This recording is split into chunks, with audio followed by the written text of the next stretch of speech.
Hello and welcome to tonight's Get in Tune. I am Michael Gracia, and today, like I do every year since I started this, is my holiday show.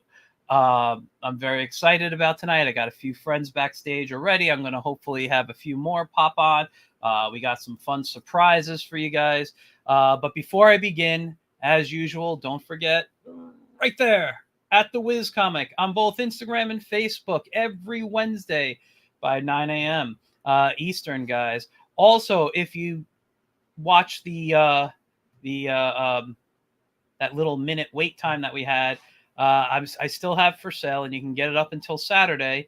My cartooning lessons for a discounted price. If you're interested, you can do that. Otherwise, I have no more announcement. Let's bring on the guys here that we have. So both are people who've been on the show before.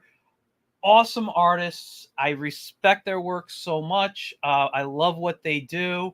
I geek out when I see their work.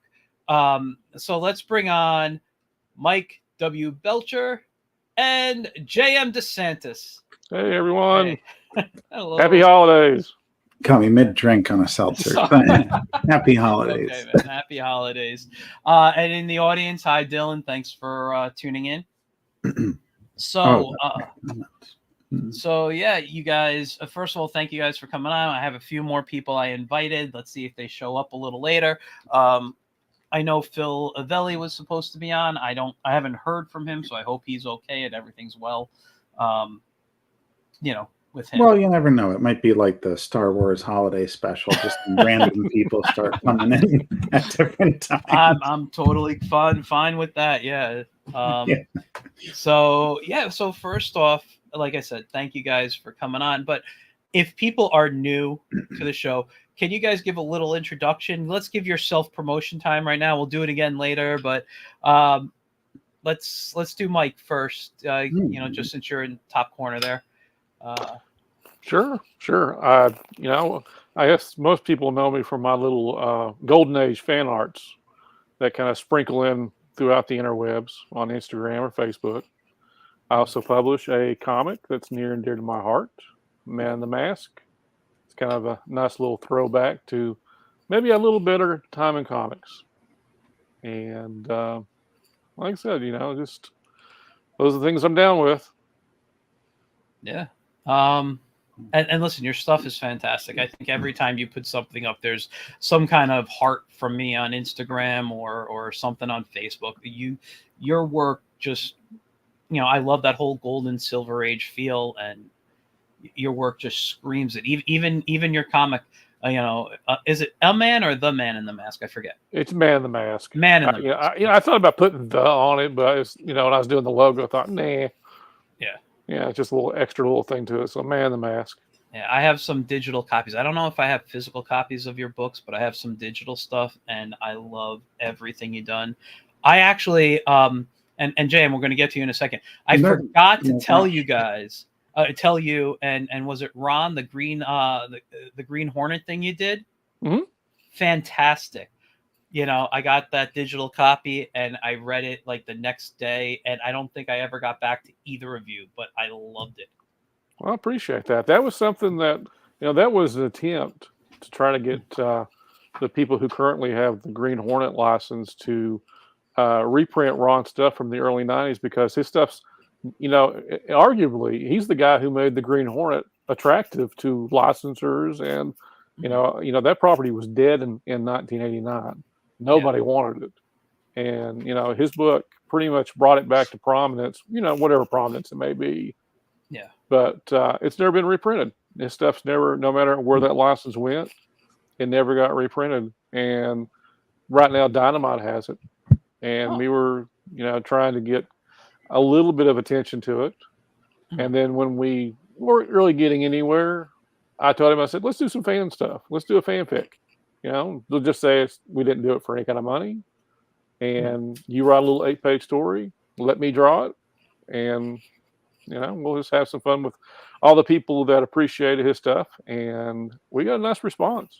It was really nice. I really wish that we could get somebody to actually have some stroke with the Green Hornet license to reprint that stuff, because it's I think after even 30 some years, I think it still holds up. Well, you know what? I wish you a lot of luck with that, because it is fantastic. And the two of you together work very well. Oh yeah, Ron. Like I said, it's I was such a kind of a fan of his, and then it's people talk ill will of social media sometimes, but I got really to connect with him, and like I said, he's a great pal. Yeah, I got to try to get him on the show one time, talk about his past stuff. Oh, he's got some stories. I'm sure. So let's move on to JM. JM, tell us about you and your work. Well, I guess I'm a writer, artist, and publisher. So, I mean, my two websites are down at the bottom there. Darkfire Press is the publishing end, and then JM DeSantis, me, that's the writer and artist end. Mostly fantasy, well, dark fantasy and horror, some humor stuff. Just put out my second novel 2 months ago. Yeah, October 13th was the release of the Kirkland Horror. And I'm supposed to be getting more Chadiana done, which is my main comic series. Kind of got sidelined this year for a lot of experimental stuff, because I did 38 shows this year, Yeah. Wow. 38 conventions. Yeah. Let me tell you, every week I felt like you were posting about a con and you were away somewhere, and like you weren't even supposed to do like your last two shows, right? You just added them recently, correct? Okay, so the last one, yes. Oh, the last one. Okay. Yeah, the other one was already scheduled, but well, I mean, it's worth going into one more time. I started out the year. Usually I do 10 to 12. I started out the year with 16. That was like my big jump. I was like 16 shows. Yeah. And I forget, I think before June, I had booked enough shows where what remained of the year was what I started with. And I had already done about 10 of them at that point. Mm-hmm. And yeah, I don't know. It just got out of control. Yeah. Well, part of it was I was trying out different types of shows. I started doing horror shows, which have been, Cyril is great. Thank you, Dylan. I started out doing horror shows this year, which were nice, and some other types of shows. Mm-hmm. But then, I don't know. It's something about like when you're busy, sometimes, right? People will be like, oh, hey, you do comic shows or you do horror shows or whatever. Come do mine. Yeah. I just kept saying yes to just about everything. So yeah, that's how I got to 38. Cool. I'm not gonna lie though, next year might be more of the same. I have 25 booked. I have 0, just so you know. I have 25 booked, and I got I think a total of 32 on the radar. So that means like there's still another 7 shows that either I can't book yet or I haven't booked, and then who knows what else gets thrown in. But yeah. Wow. I want to say hi to Mike Wilkie in the audience. Hello. Yeah, hi Mike. Hi, Mike. And for those watching, I'll make this announcement a little later. Please stay on the whole show. We got a little surprise for a special viewer later today. But you have to be watching to possibly win a little special prize. All right. So we'll do that. We'll do that a little later. Mike, how many shows a year do you do? Just out of curiosity. If I get 5, I'm a lot. I mean, it just I get lucky every now and then with a good comic centric show, but generally where I'm at, it's pretty much surrounded by these pop shows. We pay for basically the foundation where they bring in B and C list, celebrities that eat up all the money, and so I usually try not to invest in those. I usually try to kind of pick and choose where I can, where I feel like I can kind of fit in. So we don't have a lot of those around here. So that's kind of what I'm aiming for my next year or so, starting shows focusing more on specific, comic based shows. I hear, JM and I have talked a few times about the horror cons. I mean, if I make work that would fit in the horror con genre, I think I'll give those, an experiment and see how they go. But yeah, well, let me say this though. So it's interesting to, and looking through, because I collected a lot of data this year. Yeah, right? And we can talk about shows for a second this way, but actually, comic centric shows. Even though, so when I look at what I've sold over, the lifetime and even post COVID, still comics are like overall my bestseller, right? My prints do very well as well, but comics still sell the best for me at shows. But if I go to a comic centric show, I tend not to do very well. For whatever reason, like the pop culture shows and the horror shows or whatever, even though there is the competition for the big buy-in for the celebrity signatures and stuff like that, I seem to get a better response, but it might be because of the type of work I do. I don't know. It's interesting looking at it. Because the one thing I can say is, like, in collecting all the data on it, it's like, comic crowd's not so good to me, but if it's a pop culture crowd, they'll check out my stuff. I could see that. I mean, you have a very specific style that I think when people look at comics, I think they tend to maybe look more like what Mike's doing with superheroes. You're in that fantasy genre, so I think it opens up going to like a pop culture show where there's so many different types of people going.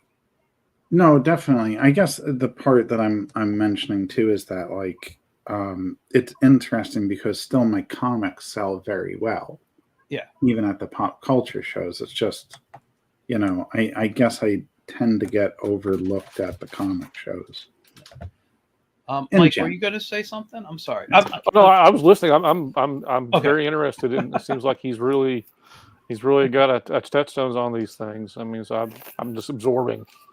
Yeah. No, just because, like, I don't know.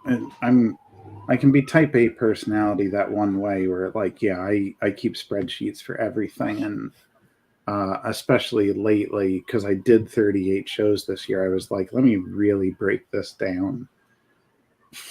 I was even looking at what designs or what types of things sold at what shows, and I really got very specific with it. But no, and I agree with you, Mike. It's just interesting that I'll go to a horror show and I'll still have people pick up Chadiana.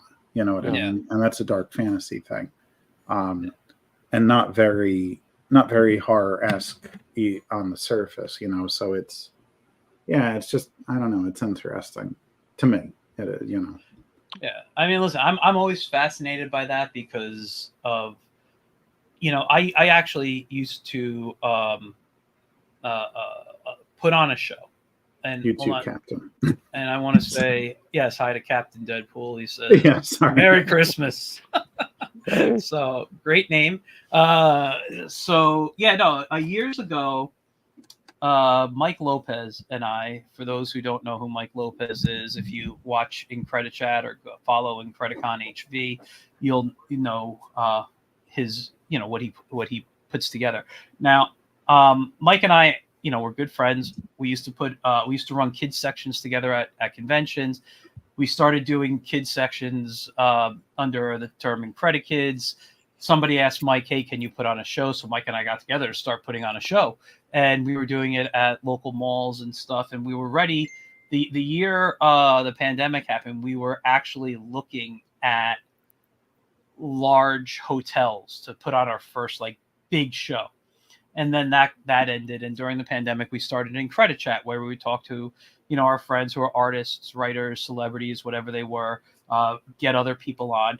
Last night, I actually returned to In Credit Chat to talk with Rick Goldschmidt, who's the historian for the Rankin Bass stuff. Awesome guy. First time I got to talk to him. First time I met him. Really nice guy. And so Mike and I put out in Credicon, and due to things going on in my life, I had to take a step back. I'm still the #1 supporter, but Mike puts it on now, and it's basically all by him. And we just had in Credicon, the holiday show this past weekend at the Poughkeepsie Galleria.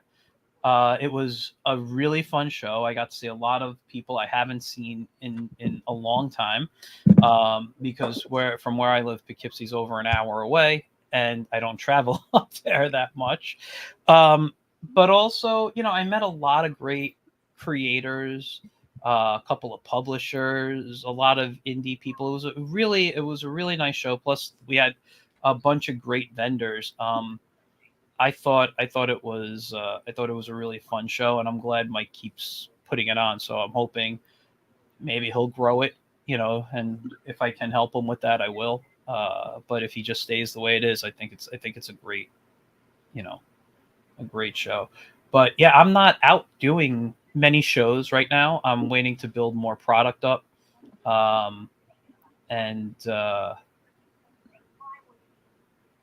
yeah, I just want to do things differently when I start doing shows now. No, don't blame you. We have spoken about that. Yeah. I will just add this little asterisk to it. If anybody's listening to this for, Merry Christmas, Dylan. If anybody's listening to this for advice on what shows to do, it's always different for everyone. Like, just because I'm having what luck or not, at certain shows doesn't mean like that's going to be the case for somebody else. I always try to specify that, right? Like, because I've had some people reach out to me and they're like, hey, you're doing well at these horror shows. Should I do them? And it's like, I don't know. Should you? Like, It all depends on, what your work is geared towards. I just, what me and JM have talked privately about is I do have an idea for something with monsters. I won't go into it. I'm not ready to disclose it now. No, but I still think you should do it. Yeah, but no. And when I'm ready to do I it, know. I think no, and I will. I've been doing a lot more sketching of designs and characters and writing some stuff down and whatnot. So it's not ready for me to start drawing yet. But when it is, I think the horror cons for that particular thing I do, like, I don't think I'm really going to sell Wiz books there, but I might sell this monster line I'm trying. It's odd because you never know. Yeah. And again, like, I don't want to say anything. I don't want to say anything that sounds disparaging, but sometimes I feel like at a comic show, people are looking for very specific things. Yeah. And I found with some of the other shows, for me at least, people are a little bit open to an eclectic mix, and you never know. You might sell some Wiz comics at a horror show. Yeah. I can't say yes. I mean, like I said, I sell Chadiana comics at horror shows for whatever reason. Is it most of what I sell? No, of course, I'm selling more of the horror stuff, but it's still surprising that happens. Yeah. So no cons are the same. That's one thing about it. You can't judge one. I've had some cons that I wasn't expecting much at and was very surprised at some of the results. I mean, it's just a matter of the crowd. I think it's the economy of wherever the area is at. And I help put one on in August every year. I've done it for 6 years, and it wasn't what you would call a comic place. They were more interested in the 2 or 3 kind of more celebrity. And then I would be helpful to try to bring in the comic guys, trying to get guys to get tables, comic pros that could kind of come in there and kind of get a shine on. And I have to admit, I've got a little bit of a following, because not necessarily because they were expecting it, but because I've been there every year, and they've come every year. You've Mhm. almost grown. I not just for me, but for the other people too. There's a people who look forward to the con to pick up those comics now. And so Yeah. you kind of had to cultivate. We had to kind of cultivate it. Whereas beginning, they really didn't know what to expect. It's kind of like they would be, they would expect something that they've heard from Wizard World or a bigger con, and then they'd walk in and see it's not quite that. But Hmm. like I said, they weren't necessarily caught by an audience. But after, like I said, the 6th year, I've got people that come to my table that I know, and I know looking around to my neighbors. So it can be cultivated. So Yeah. you could almost grow an audience depending on where you're at. So like I say, you never know. But this past year we had a little lower attendance. The economy, I think the economy is kind of hitting us a little bit. Yeah. But again, I did a con back in March that was done by Bob France in Northern Kentucky, and it was in a very small room in a college. And I was just blown. I mean, I did it just because I wanted to. It was not any expectations. And I was completely surprised what came out of it and what I made, how much I sold. And just like I said, in this little tiny area. So I mean, like I said, no cons are the same. You kind of get surprised by it. Yeah. And I mean, to that point, so I had two back-to-back ones this past weekend, and both were like single-day markets. One was with a show that I have frequented all year because they do different ones. And the other one was the one that Mike mentioned that I just kind of picked up at the end. And actually, I did better at the show on Sunday than I did at the show that and I didn't expect much out of it because it was just at a local Elks Lodge. It was just nothing. But yeah, I had a good time. So yeah, you don't know. That's backing up that point. Yeah. Yeah. I mean, I'm sorry. I'm just setting up stuff to show of each other's work right now.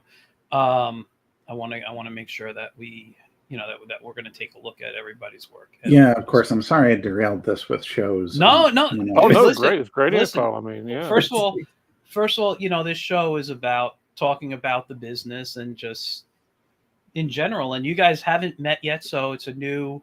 This is your first time meeting, so it's a new, new ideas from both sides, new point of views there. So I think it's great. Yeah. This year, to not change the subject to Yeah. as far as the subject of what we sell, Mhm. I sold more original art this year than comics. Which all the years I've been doing comics, I've been trying to sell comics, and that's been my primary source of sales pitches or whatever you want to say. But I started putting original art on the table, and that I was really surprised by that. Now, isn't that so weird? Now, here's something here's like a completely different thing. Last year, I was selling original art.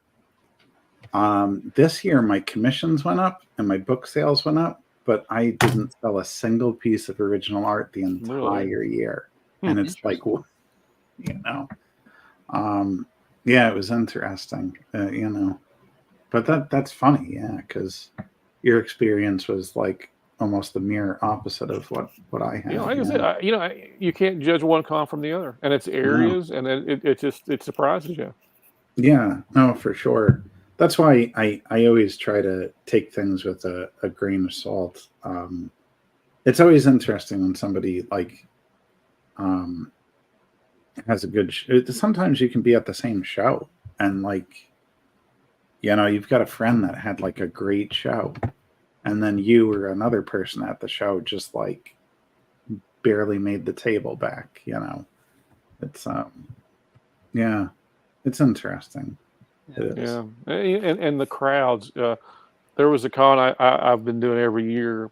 It was a Centric con, and it got bought by somebody who does a lot of pop culture cons.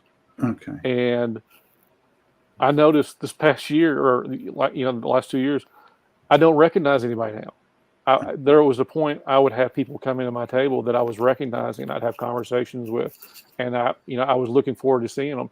But now that it's the same exact building, it's the exact same weekend, But the only difference is there are more celebrities, and now those guys aren't coming. So it's interesting again when a con changes its vibe. You know how Yeah. much the people quit coming because again, I had some hardcores, and now they don't show up because they don't want to give business to it. Yeah, I've had that happen. It happened with Fan Expo Boston when they bought out um, Boston Comic Con, which now the guy that ran that is doing Wicked Comic Con. But and I'm not saying anything bad about Fan Expo because I grew to like the way they do things, and I do very well at their show. So this isn't to knock them. But I did notice some of the repeat customers I had at the Boston Comic Con don't come out to the Fan Expo show now. You know, I have some return people, and then of course I have new people. But yeah, there are some people that just ditched it altogether. And definitely Fan Expo is more celebrity heavy than Boston Comic Con had been. So yeah, I kind of experienced a similar thing up in that area with that show. You know. Interesting. I mean, listen, I love what you guys are saying. It's so I love and I don't do this as often on the show, is really talk a little more detail about conventions and things like this.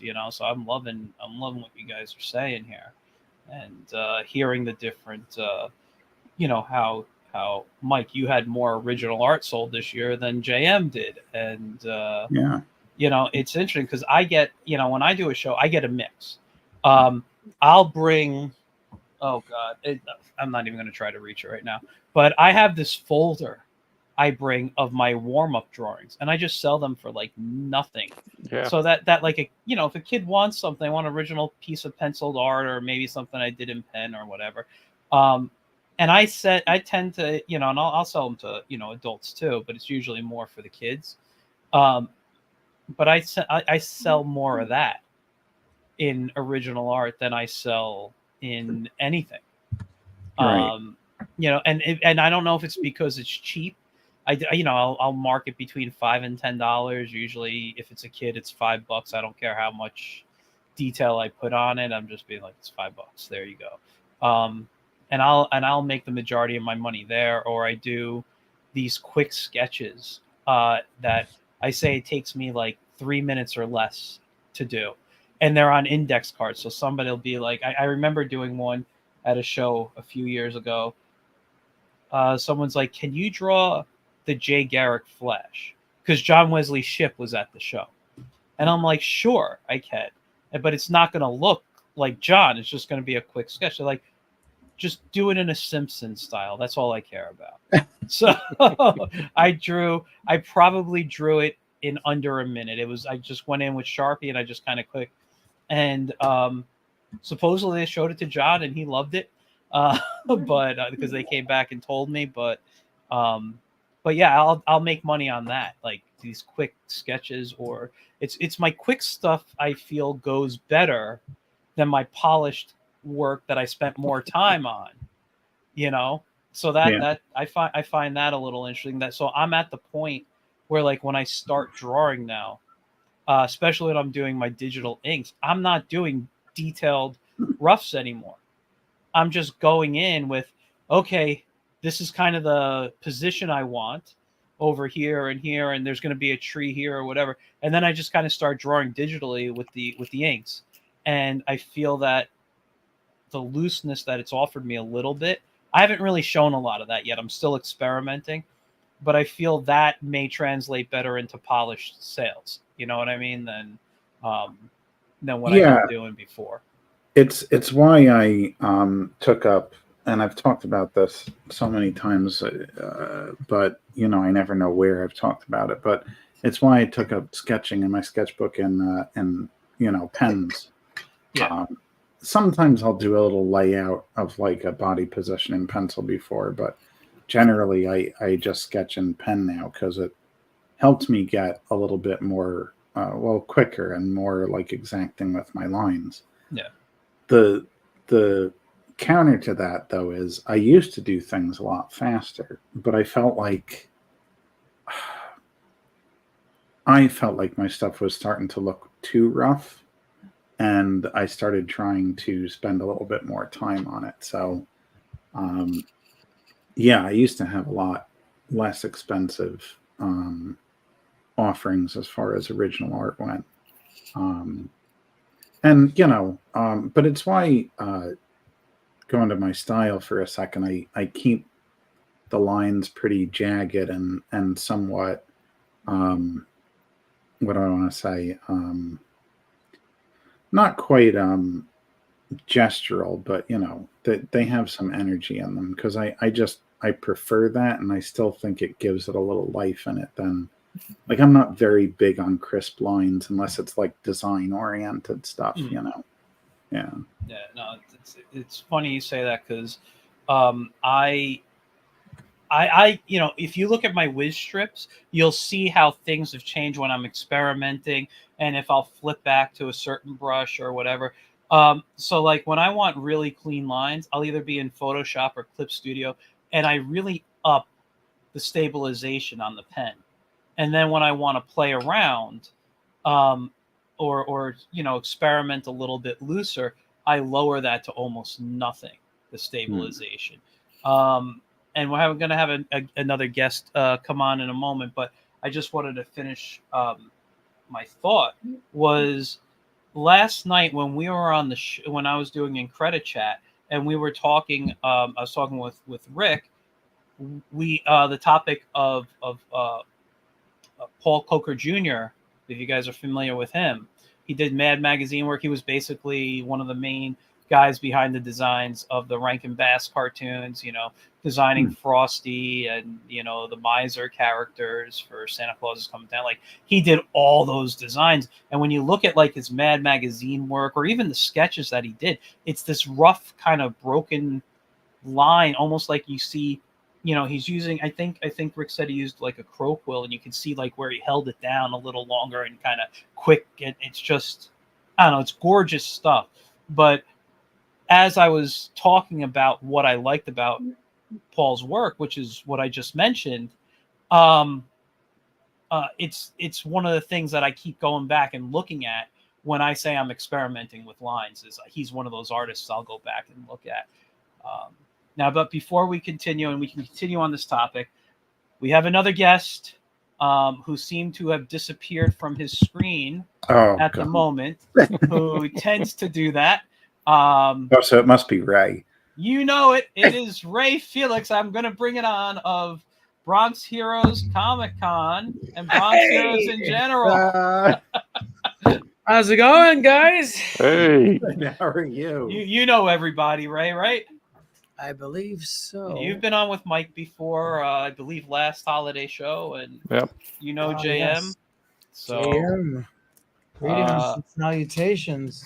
So we've been talking about conventions, and just kind of moved on to, talking about our line and, how heavy our lines are and stuff when we draw, and a bunch of stuff. But before we continue, whether that topic or move on, Ray, tell the audience quickly about who you are and what you do. Who am I? What do I do? I'm a comic artist, I guess. I'm a writer, educator, and I do comics. I guess that's what I do. I don't know. That's a hard question, what I do. I do lots of things, but those are the main things that people, I guess, care about. I was going to get to the point. Well, actually, before I move on, Jam or Mike, did you want to say anything else about what we were just talking about? With the lines or anything, or just your style? Anything you wanted to share? It depends on what I'm doing, how I do the lines. Usually if I'm doing traditional comic stuff, I do try to keep it clean. If I try to do something a little outside the whatever, I tend to get a little, more organic, a little looser with it. But, usually if I'm trying to make a certain kind of line that looks like a superhero line, I try to make it clean. Yeah. I like my superheroes dirty. All right, I'm loading up your website right now, and then I'm going to start looking at. You missed that.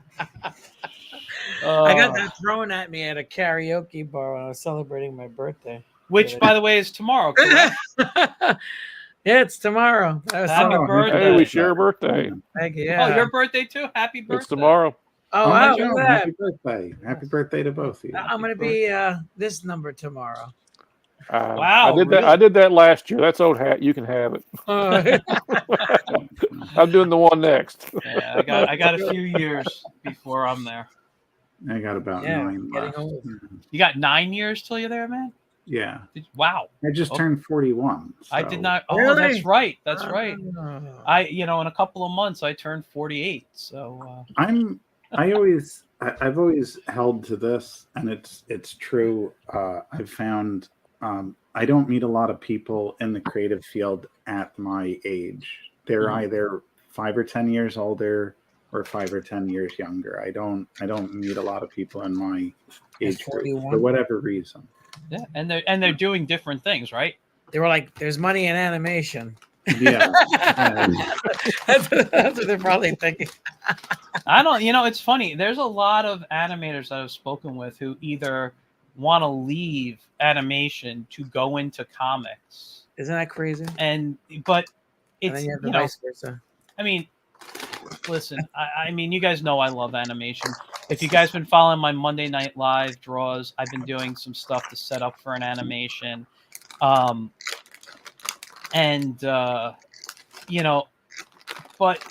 the reason I got into comics, I don't know if I've ever told this story. Sorry, I'm packing a gift while you're I chatting. can tell.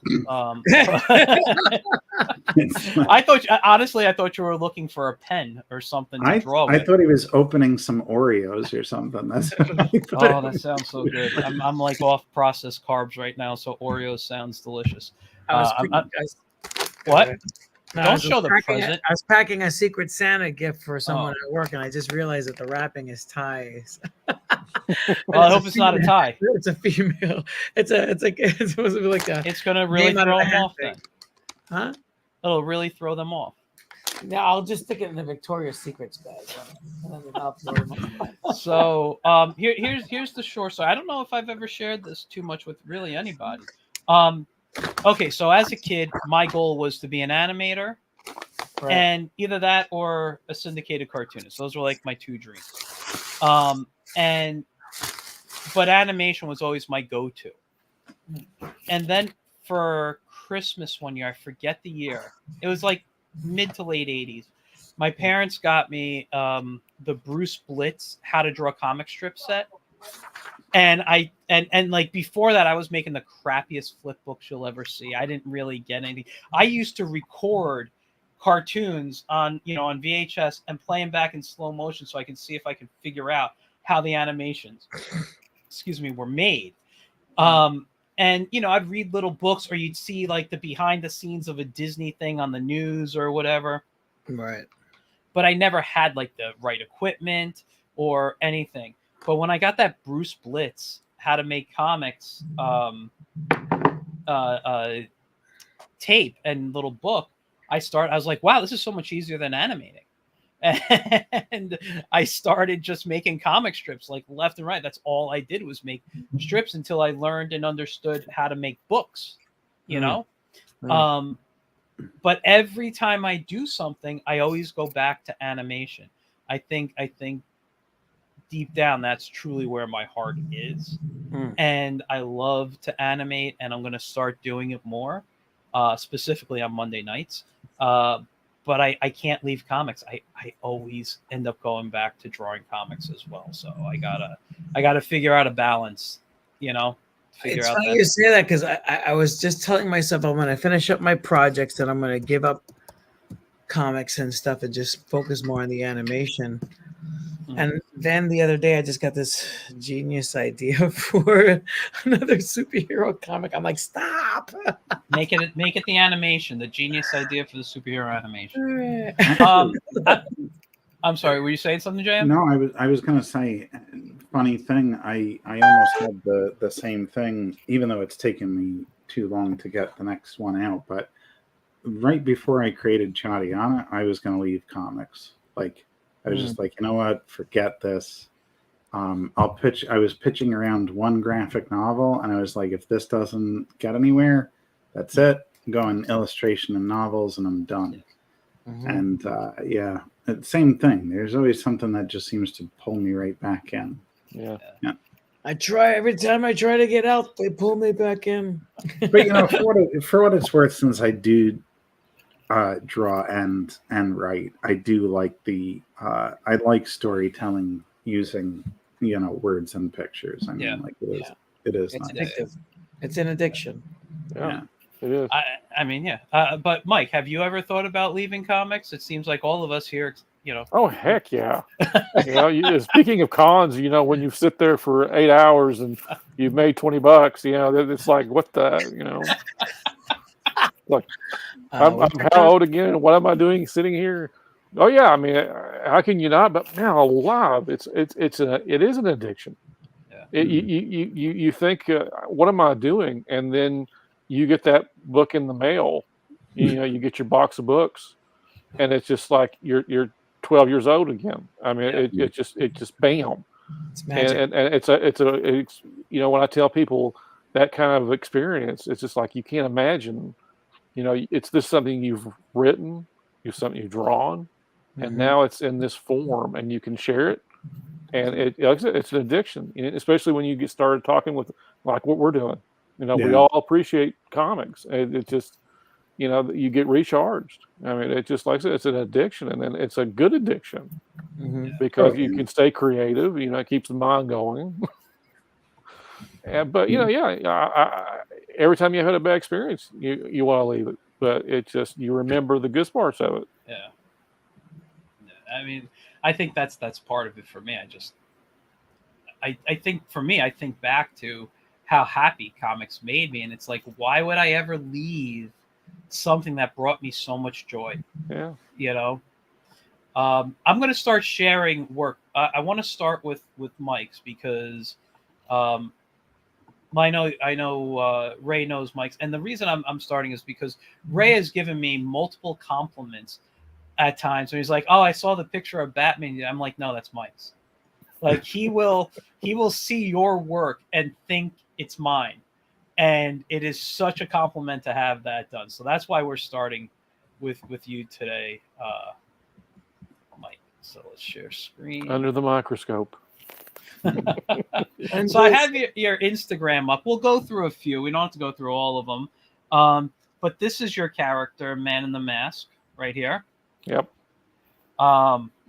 And we've talked about it on the show.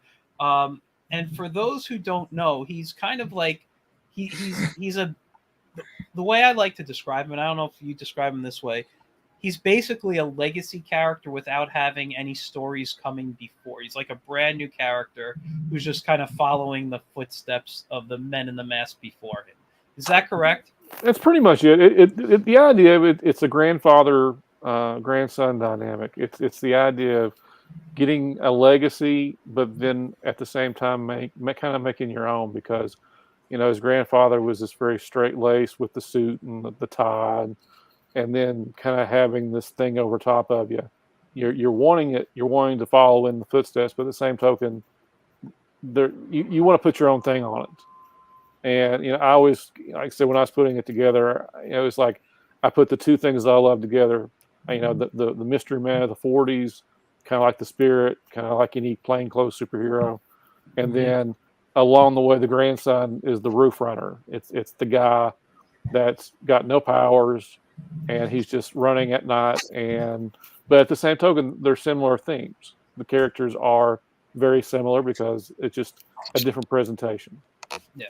But like I said, it's the idea of passing it along. It's the idea of taking on the responsibility and having fun with it, because that was the biggest thing. Comics can be so dire, and all the heroes they're sorry they do it, and they can't believe they continue on. I just want, I thought comics were cool, and I thought superheroes were cool. Yeah. And I wanted characters that loved what they did, and so I had to make my own. And so they love what they do. They don't second guess themselves. The conflicts are outside of that. I don't think you need to have this burden character to make something interesting. You have to, all these are commissions, and Yeah. these are the best commissions in the world. There's somebody else's original character. Somebody can get me to draw Batman. That's great. But when somebody wants me to draw their original character, I think it's completely cool. I love doing those kind of commissions. I love this one, Shining Knight.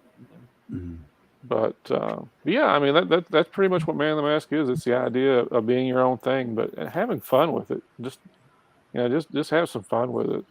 What's this guy's name? Was that the Bumblebee or something like that? Or that's an DC. That's a Red Bee character. People make fun of him because he was pretty much killed off the first issue that he was in, and so I'm making a joke every year that he always goes against somebody that probably will kill him. Is that the message? So, when I do, like I said, I do that All-Star October every October, my little version of Inktober. 1 year I'll participate. And you please do. I mean, I didn't get to finish this one out. I got sick about 3/4 into it, and I couldn't catch back up. But yeah, this one in particular, I always put the Red Bee in it because, again, I always put with a villain that's probably going to kill him because it's kind of the running joke. It's, you kill Kenny. Yeah. So, were you a fan of the Starman in the 90s? Heck yeah. Yeah. That showed me you could still put a book together even in these darker times that people can enjoy, and build a history of it. Take something that people kind of took for granted. And there you go. There's a prime example of the stuff that, Doris Lee is Starman. I was disappointed when they did the Stargirl show and didn't even follow the sequence of.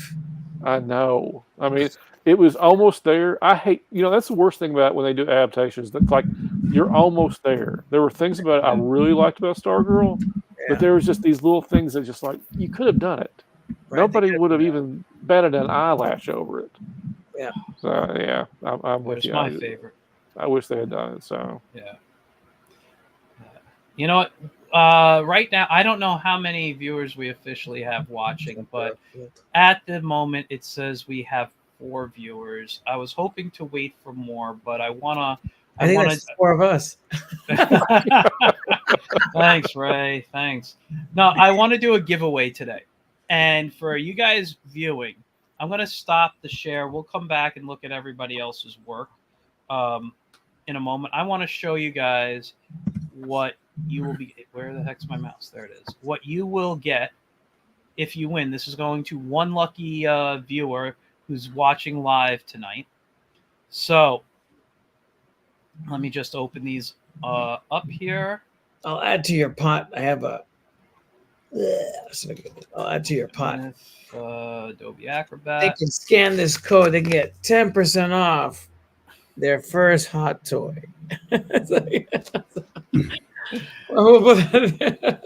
Okay, so bucks. So let me. I'm gonna have to do 2 shares here. So the first share, we're gonna. Mike Belcher was really kind enough to donate 2 pieces that you can own, and this is all coming together in one digital download. Nice. So he's giving you a digital print of Man in the Mask, which I love this piece. I think this is a piece you sent me as well. I think that's the one. Yeah, I think you asked for that one. Yeah. Yeah. And when the winter break comes for me, I'm going to finally redo the background here. So that'll be going up. And you also sent this image of the tip and friends. So this is 2 digital downloads you'll receive. The next thing, I got to stop the share and present this again. And we'll do this right here. So we're going to be looking at some PDFs now. I don't want to take the tour of Acrobat. I know how to use it. All right, so I got a few things here. So this one here is this is something I give to kids, and I updated it with the Wiz. When I work with kids and I used to visit schools and things, this is how to create a humor strip. So if you want to learn to do what I do when I make a Wiz strip, this is This gives you the parts of the strip. This talks about how a single panel works, a 3-panel works, and a 4-panel works. And then the next page, we got some examples of 3 single panels, and then 2 3 panels, and 1 4-panel. And included in this, you get templates for a single panel, 3-panel, 4-panel, and then blank, so you can divide it up however you want. Nice. These are equally awesome. So that's one thing from me. You will also receive a Wiz coloring page. You'll receive a Wiz poster. Okay, this is 11 by 17, by the way, guys. Do you have a Wiz coloring book? Not a book yet, but a page. And then one of my new things that I'm very having fun with, the Wiz play set. Ooh. So it's a paper play set. You print up on, preferably on cardstock. You cut along the lines. You do the folds. You know, the directions are there, and you have a little background, and you fold him up, and you know, fold the yellow out in the opposite directions, fold along the middle line there, and you have a little play set for the Wiz, which, by the way, this Wiz is set up perfectly for your game of Dungeons and Dragons. So if you play tabletop role-playing games and you use the standard D&D format, this character is built to fit within the D&D world. Very cool. Here's how we're going to do it. Right now, there are 4 people watching, according to what the numbers are. I would like to ask each one of you to pick a number. We'll do from 1 to 5. All right? And put it in the comments. I'll give you guys a moment. And then I'm going to use a random generator to pick the number. And I'll put that up on the screen. So if you're interested, I'll give you guys like 2 minutes. Just comment with a number, 1 to 5. And we'll pick. All right. Very cool. Is it number 17? That's right. Let's see. All right, if anybody's interested. I'm just messing with you. So don't forget, you get all that Wiz stuff and the 2 prints from Mike. All right. Very if cool. no one is interested, we will move along, but I'll give it a couple of minutes. So in the meantime, while we're waiting, let me ask you this: since Ray, you came on late. I did. Sorry, I was eating dinner. No, it's okay. It's okay. I've had you on my show before. You don't own a clock. I understand. I'm stuck on silent right now. No, it's okay. No, are you working on anything interesting right now? I'm just curious. At this moment? Yeah, at this moment, you got any interesting project besides that brilliant superhero idea? No, I just I think I told you like about a month ago I dropped my drive and lost like over 2,000 files. Oh yeah, and it cost me about $1,500 to retrieve them. So I spent the last few days since I paid that money and got it back. I had to send it to California and they had to do surgery on it and get it back. Mm-hmm.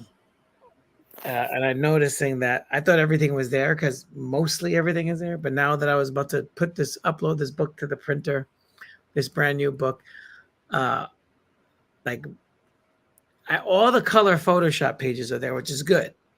But all the lettering pages and the PDFs and everything was ready to go to print the night before I dropped this damn thing is gone. So I have to start from scratch with the lettering process. And I only got maybe 5 lettered pages that survived the drop. Oof. So that's started. And I rewrote the stuff, Can I ask what's going on with there is a certain Kickstarter you helped with? Are those files? Oh yeah, the Astron one. Yeah, those are fine. Okay. All the punchline stuff. I was able to get back over 2,000 files, but the ones that was, just it's like the way Murphy's Law works out is that the thing that I actually needed Yeah. isn't there. so I mean, Yeah. Well, I'm sorry. one. Go ahead. What? I said, back to square one, Yeah. Well, I don't think anyone's interested in the stuff. That's a little sad, but maybe we'll try it later if more pop on. I'll take it off your hands. Well, we'll do rock, paper, scissors. I'll send you the play set, right? You can play with the whiz. We'll take a whiz on the whiz. You had to go there, didn't you? Right? You had to go there. Look, you're embarrassing JM. I'm just teasing. No, I'm trying not to laugh too much since it's your character, Mike. It's okay. It's okay. It's Ray. I joke around. Bill, I think Bill's interested. Yeah, Bill. Well, I'll tell you. You just got here. I'll do a quick share again. And you know what? Since you're actually interested, I'll let you win it because no one else is doing stuff. But here's what here's what it is. I am. He's going to decide he's not interested. It's just like when he decides he's not interested, I'm going to be like, that's fine, perfectly fine. I am very very easygoing here. Okay, so let me just set everything up nice so we can see it. All right. So I have two quick shares. So Mike Belcher was kind enough to present two digital downloads that are going to come with this. And they are of his character, Man in the Mask. Very cool. And what's behind door number 3? The Tick. So these are two digital pieces that he's done. What I'm offering. Who's the guy in the brown suit? Is that the Flea or something? Which one? This one? That's Barry the other Tick. Yeah. Oh, the other Tick. Oh, sweet Tick art. Oh, he's interested, definitely. And then what I do for my I have some of my Wiz stuff. Where is it? Here. So I actually do a lot of education. So this is how to make a comic strip. How I do like my Wiz stuff, and they are some samples as well as templates on making comics. I also have a poster. This is a digital 11x17 poster. Very nice. I have the coloring page, and this is a lot of stuff I do when I work with kids here. And the Wiz play set that if you play D&D or any tabletop role-playing game that uses a D&D format, this character right here, this little Wiz figurine, paper figure, is perfect, built to size for tabletop role-playing games. So that's everything. I see your comments. Hello, Dylan. I didn't notice that. If you're interested, I'll tell you right now, Bill, you could email me. You're watching through Twitch. Just message me through Twitch, and I will with your email address, and I will send you the digital file tonight or tomorrow morning. All right. So yeah, let's get back to showing other people's work. And while we're doing that, I want to hear from JM and Mike about if there's anything. What are you guys working on right now? JM, what's the name of your cat again? I remember I made a little gag on the character before. Wait, the cat? Yeah, the cat. I remember I did a drawing of your cat last time. Oh, did you? What's the name of your cat? Maybe you did, yeah. Cirilla, yeah. I said awesome. So just send me a message through Twitch, and I will send that to you. God. 10 o'clock. I hear my Peanuts clock going off. Uh-oh. Goes off every hour as long as light's coming in. Really? Yep. It annoys the heck out of my wife. I was just about to say, she hasn't thrown anything at you yet? She's the one who got it for me. You're gonna... The gift you learn to hate. The regret. Yeah. It's like that Twilight Zone episode with William Shatner, that little rattly devil head in the jukebox. Tell me the future. It's like that's. I got one of those copies of when they sold it a few years ago. I don't know, it was like 10 years ago or something. Oh, really? They made replicas. They have one. They had one in like in this like gray tone one, and then a few years later a color one came out. So I have the gray one somewhere packed away. Very cool. But JM, as we look at your work, you're gonna have to dig deep for work because there's so many convention posts and it's okay. I mean, look right here. You have got a Christmas witch. Right, actually, she's right over here. Hold on, let me give you the screen. The Wait, I'm on the wrong monitor. And there you go. Yeah, Hey, that came out nice. Nice. Yeah, and that was the one from last night's live stream. Yes. For those who don't know, if you follow JM, is that your on original YouTube, character? They're just Christmas witches, so yeah, I guess they're original. But Very nice. every Tuesday night at 8 p.m. Eastern, JM goes live on YouTube and draws some traditional work, and it's really great. And I gotta say, what I really enjoy about it is Tuesday night's usually my whiz night to draw. So I will start drawing usually about 8:30 or so. I just tune into his show and I watch him draw, listen to him while I draw the whiz. And by the time he's done, I'm usually done with the whiz. Oh, that's cool. You've mentioned that before, though. I should mention I will not be going live next Tuesday. Well, no, that's too bad. You just let me down, man. I was about to tune in. No, it'll be January set. Listen, we already went through all this, but I did 38 shows and 23 live streams this year. I need a week off. Love that piece. Wow, that's pretty amazing. Nice. Yeah. I don't like to draw on camera. I don't know why. I don't feel like entertaining people. Here's a little Halloween witch. Oh yeah, so the witches. That's going to be another theme I start adding into a lot of my work. I actually really like witches. That looks like this can be your next big character, right? I don't know if I don't know what I'll do with her if I decided to go further with it, but yeah. Wasn't there like a celebrity on Good Morning America or something saying they wrote a book called The Christmas Witch or something? Yes, that's Aubrey Plaza. Oh yeah, you should send her a cease and desist. She's the one that could hit me with it, just for But I don't think you had it first. Was anything like mine. Yeah. Yours predates the airing of that show. I don't think so. I think she was promoting that children's book last year. I don't know. Maybe. So she had nothing new to offer, so she just tried to fake it like it was something new. I see. I love this. I like yours better. So that, well, thank you, Ray. I appreciate that. That Grim Reaper's been doing really well in print sales. Nobody's bought the original yet, but that one was done on a live stream. I was just experimenting with all kinds of different materials on the toned mixed media paper because I had a conversation with an artist at Fan Expo whose work I love, and we were comparing notes and talking art, and he was showing me some of his originals, and he was like, yeah, you can put molding paste on mixed media paper. I was like, no way. So that would make it too heavy. Huh? The molding paste wouldn't it be the kind of you have to have a heavyweight paper too, right? Are you using like watercolor paper?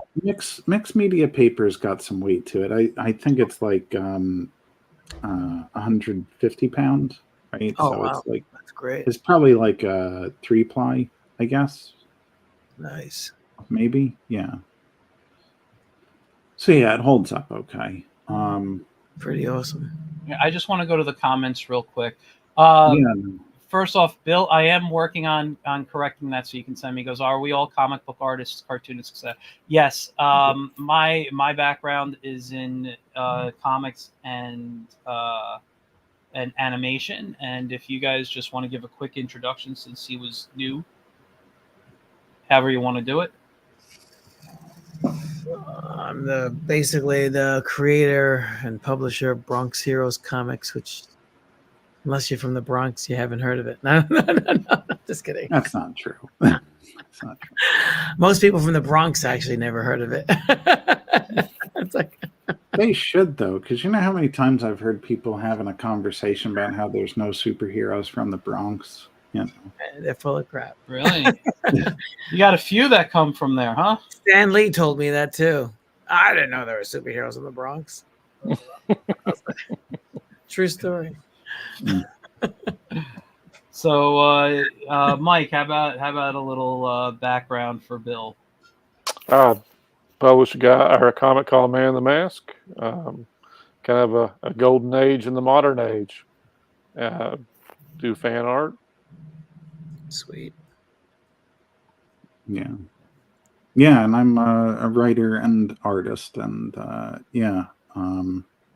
Chadiana is my main comic, and there was Gentleman Cthulhu for a while, which I. What happened to that one? What happened to that one? Yeah.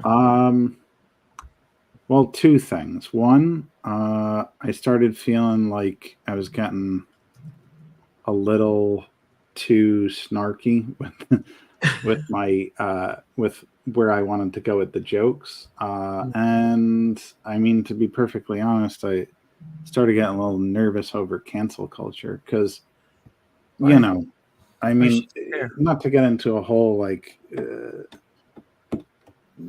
spiral. Don't care about that stuff. You gotta be true to yourself. That's what exactly. Well, yeah, no, exactly, and that's the thing is like I felt like I was going to get myself in trouble if I kept making the jokes. It's good trouble, man.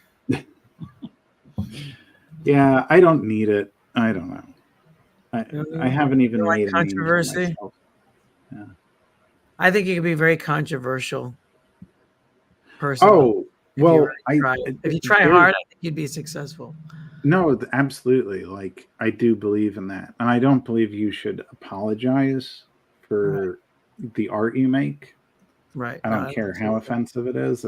If you put it out there, it's out there. Now, not everybody's going to like it, and that's fair. That's cool. Okay. But it's not for everybody. Yeah. Unless you're like a Charlie Brown or something. But even Charlie Brown's not for everybody, you know? No, well, no. Yeah, that's just the thing. Yeah. You know who's not? It's not for a lot of young kids today. You know, it's funny. I was talking about Charlie Brown in my class, and all the kids can identify with it. And I think that's the genius of it, that it's simple. But I use it almost like, if you think this is good, I'm sure you can do better. I said, because I'm like, this guy, Charles Schultz, made millions of dollars, but he could only draw the character looking one way. Like, everybody looks the same. They just have different hairstyles and different clothes, but the body types, everything was almost identical, and he was able to pull it off. So, I mean, if you could pull that off, then I think that's an inspiration that, you know, hey, like, you could do better than that, right? It's you know, so right. I always try to get the kids to, like, you know, think in simple terms. It doesn't have to be something complex or elaborate. It could be something as simplistic as Charlie Brown, which the jokes were very dry. You know, but it had an appeal to it. Kids, there was an innocence to it that kids were, but it wasn't anything but, you know, it wasn't anything. I mean, the most memorable thing about it was that the adults don't talk, you know? It's like, they're like, you know, that sound, you know? Oh, yeah. Well, I might be in the minority here. I couldn't stand Charlie Brown because, like, it used to give me a headache. It really did. You know, but let me ask you this. I'm sorry to interrupt. As no, it's okay. This, but you know, like, okay, so I have a nephew who's 8 years old.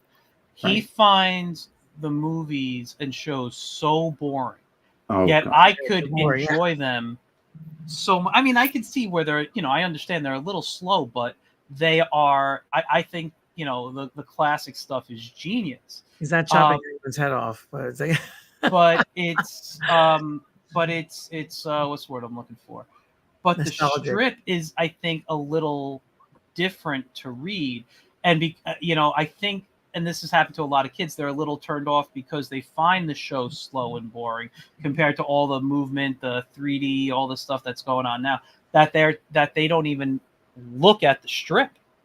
Right. You know? Well, see, I'll say that. Okay, like sometimes when I was younger, some of the jokes went over my head, but I enjoyed the strip much better. I always found the film adaptations, the cartoons, to be just the same thing as your nephew, just extremely boring. And I like traditional, like I like a lot of older cartoons. That was just the one where it was like, Mom would be like, "Oh, the Great Pumpkin, Charlie Brown's on, around," and it's like, I don't care. I don't want to watch it. But yeah, and for what it's worth, I mean, I grew up on old films too, so like those aren't exactly fast paced or full of lots of flashy effects or anything. Yeah. Yeah, it was just that Charlie Brown in particular. I just want to say to Bill, I think I got it working on Twitch that you can contact me now. I just sent you a message myself. So yeah, we took a look at some of Mike's work. We took a look at some of Jam's work. We're going to Ray's website here. Now, we're not going crazy, Ray. We're going to a couple of things here. I know you have a lot. We have a Christmas sale on for 10% off. You have your World Without Superheroes. Yeah, that's what I'm most known for, the World Without Superheroes being sued by Marvel and DC. But you won the case. Yeah. Yes, I did. But they're still coming after me. Look at this. Like, Tom got me this. Like, this is a rip off of Black Power, the Signal. I know the character, but I'll give you the screen. You can show him up again to this is people don't know. Annoying. This is like they're a rip off version of Black Power. It's like and then they're ripping off punchlines. And they used like Mystery Man back in the New 52. They turned Hal Jordan into which was funny because Mystery Man was a parody of Hal Jordan, and then they basically went and stole him back. It's like they turned Green Lantern into a hobo in space. It's like, wow.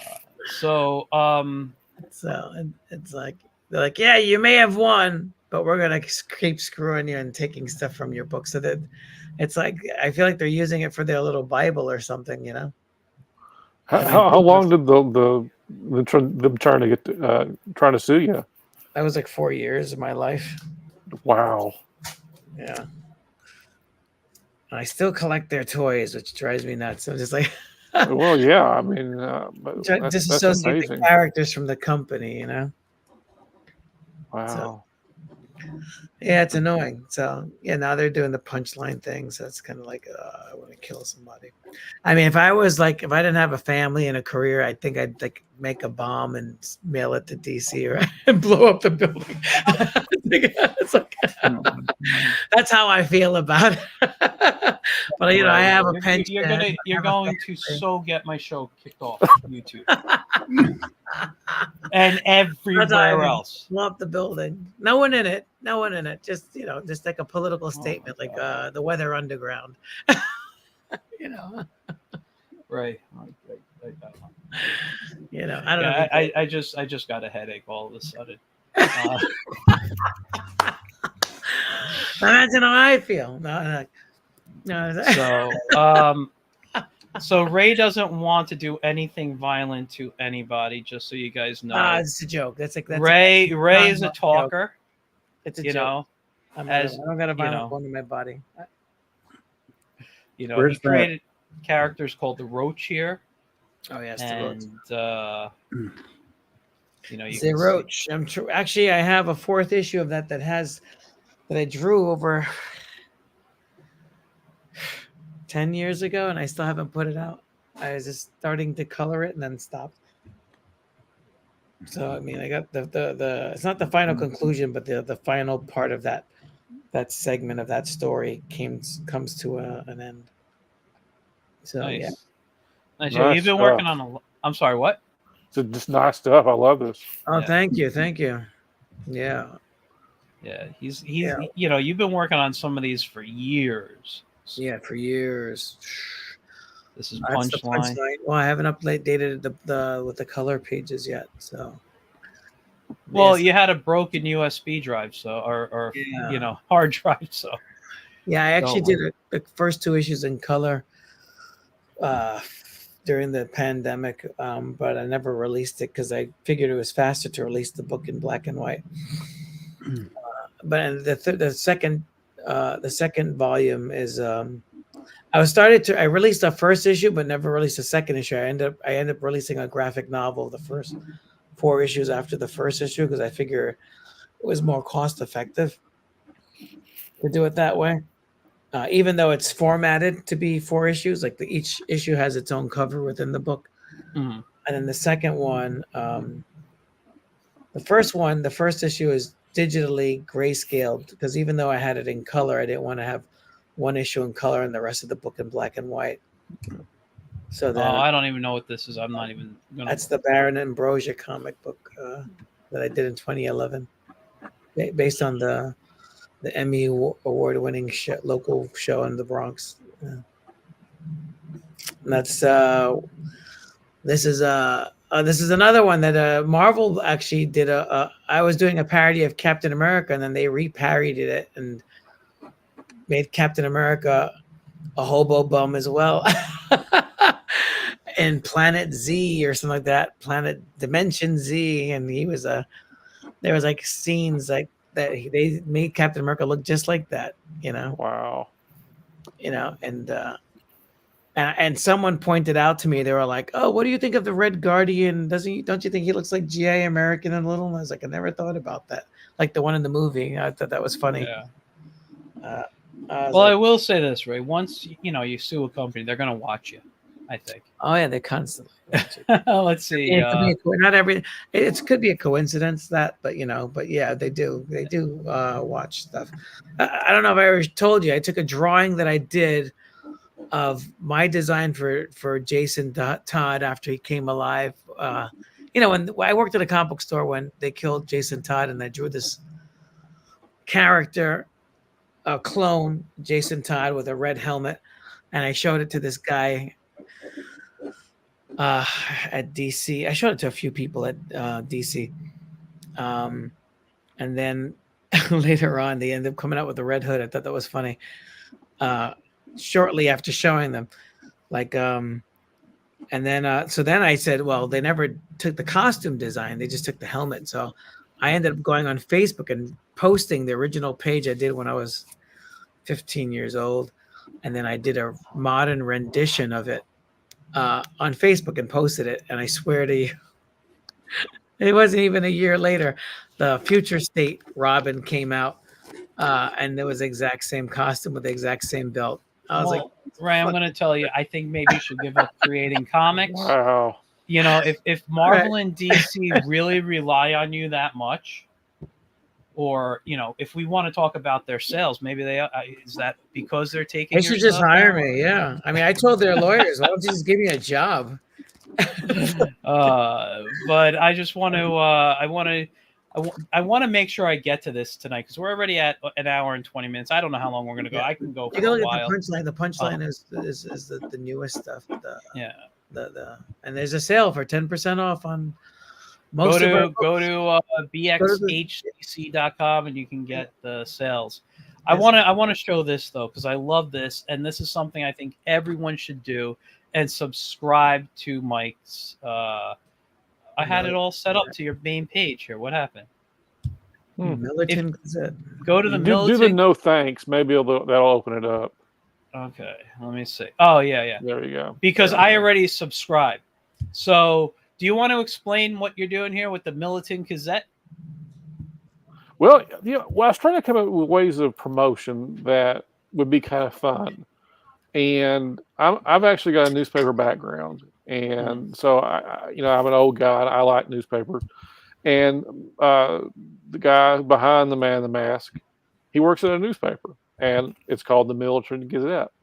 So I had this idea that I wanted to get a Substack and I could do a newsletter, and I wanted to do behind the scenes stuff and show some comics. And I thought, well, wouldn't it be cool if I did it kind of meta, kind of inside the fiction? And so the Millerton Gazette is the fictional newspaper that my lead character Tommy works for. And I put reviews. I do things, and like I said, I post free comics. That's pretty And clever. starting in January, I'm going to be redoing my first graphic novel. I want to remaster it, and I'm going to put it on there. And Mike Barron wrote this. That's pretty cool. Yeah, he did the backup of my first issue. I kind of met him online just because I was a fan, and we got to talking. And like I said, we kept just kept in touch. And he started, because I'm a graphic designer during the day, and he asked me to do a couple of logos for him, and because he was doing some pitches, and this is before he started doing crowdfunding. This has been 4 or 5 years ago. So he was trying to do some pitches, and I did a bunch of logos for him. And just one day, I was asking him some questions about my comic, maybe some plot questions that he could give me some advice on. And he said, well, why don't I write a little story for you on your character, kind of way of paying you back for the logos? And I was like, I'm not going to turn down Mike Barron. No way. So he had this thing written in like a week, and it's a simple little story, but he got it. And like I said, I put it back up in my very first issue after my graphic novel. And I'm extremely proud of it. I make sure people see it, and I give it away for free if I have to, but it's also in the print book. But like I said, he nailed it. He got exactly one, and I got a character off of him on top of that, so that I definitely started reusing. Wicked. And like I said, good guy. That con that I helped run, he actually came, and he was quite entertaining in person, especially when he got a little moonshine in him. Anyway, that's the point. But it was a good little visit with him to see him in person. By the way, is this Mike in the strip? I mean, not Mike. I kind of based the look on him. Hey, Grassi, did you put my eyes like this on purpose? Oh, you're blocked by my Get in Toon. I'm so sorry. I didn't even notice. Very silly. Let me take that off. I'm sorry. Let me take that off.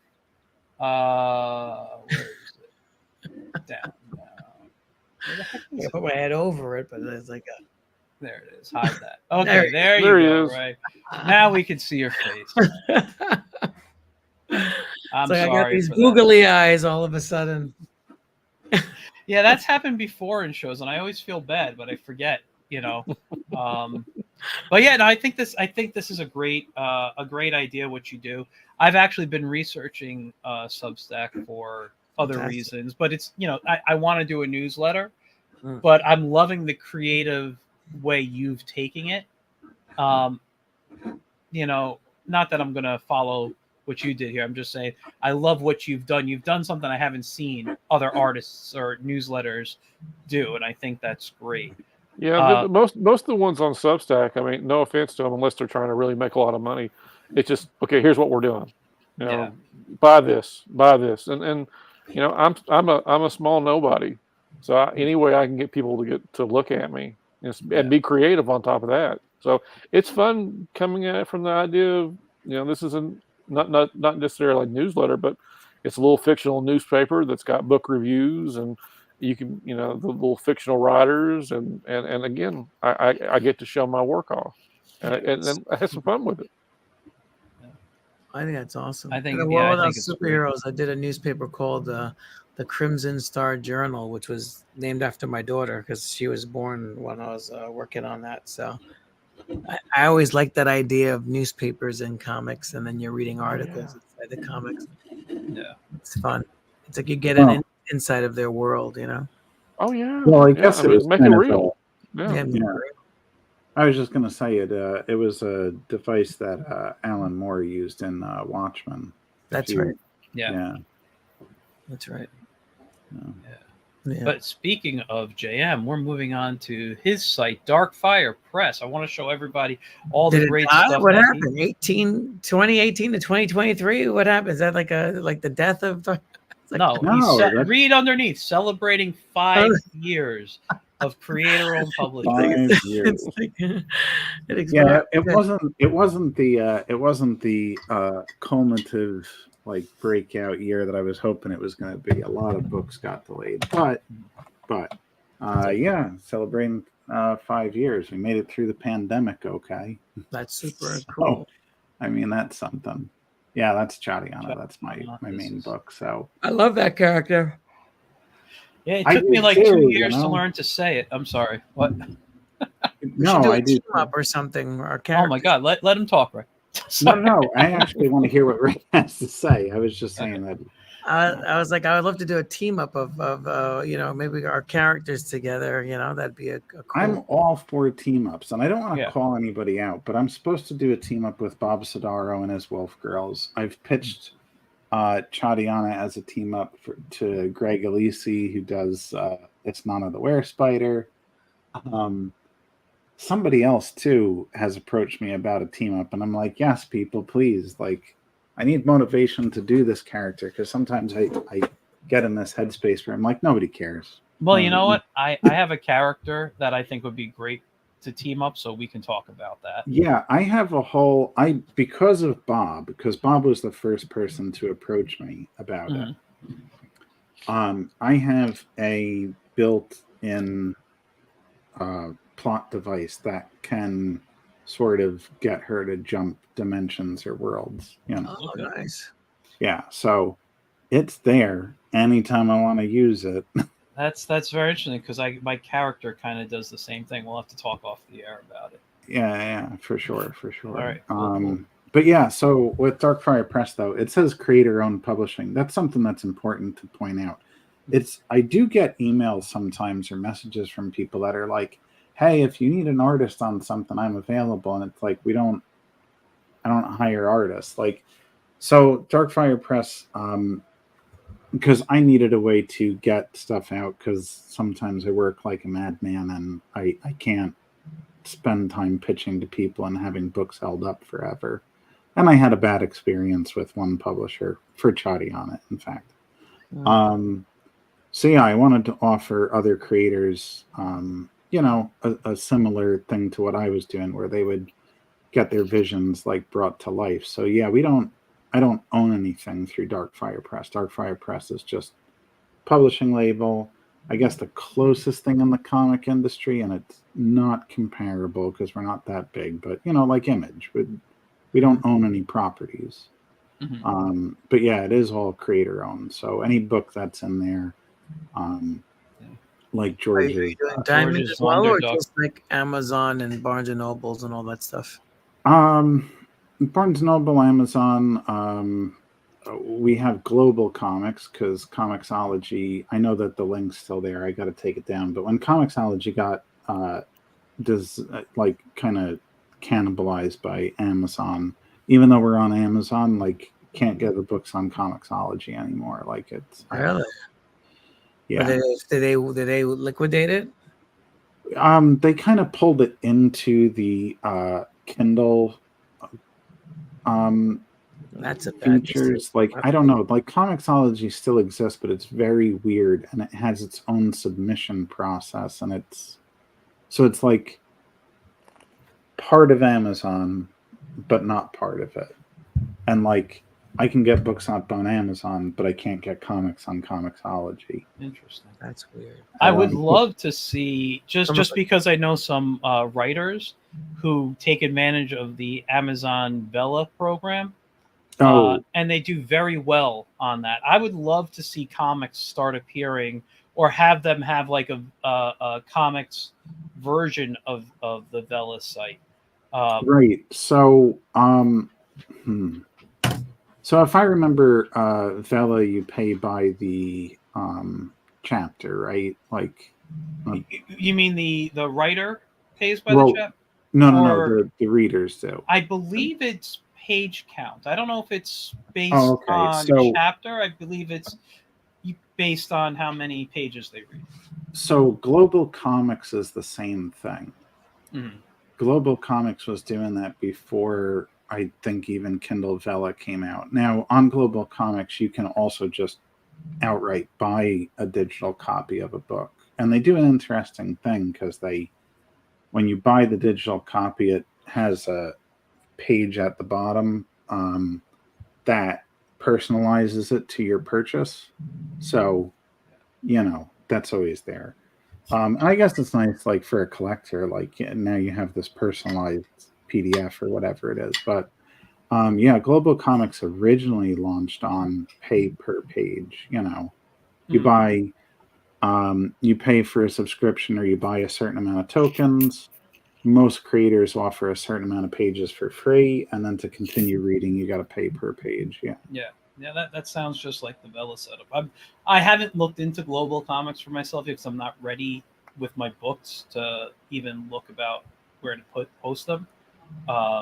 But they're fantastic, and they give I've heard a lot of good things. Yeah, they approached me because they really liked Gentleman Cthulhu, so they wanted like Darkfire Press part of it. This is when they were first starting, and if I was in a better position, I really could have rode the wave of when they grew, because now they have tons. I forget who they got some exclusive deals with now, but there are some of the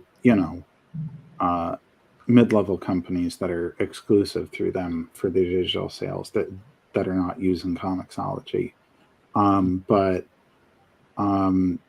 They give you really good analytics on like who's reading and where, and like how far they're getting into your book, and like so there's a lot of good backdoor stuff there too, like that you can. They can tell where a person's at on the book because it's digital, so really they can follow the algorithm to that detail.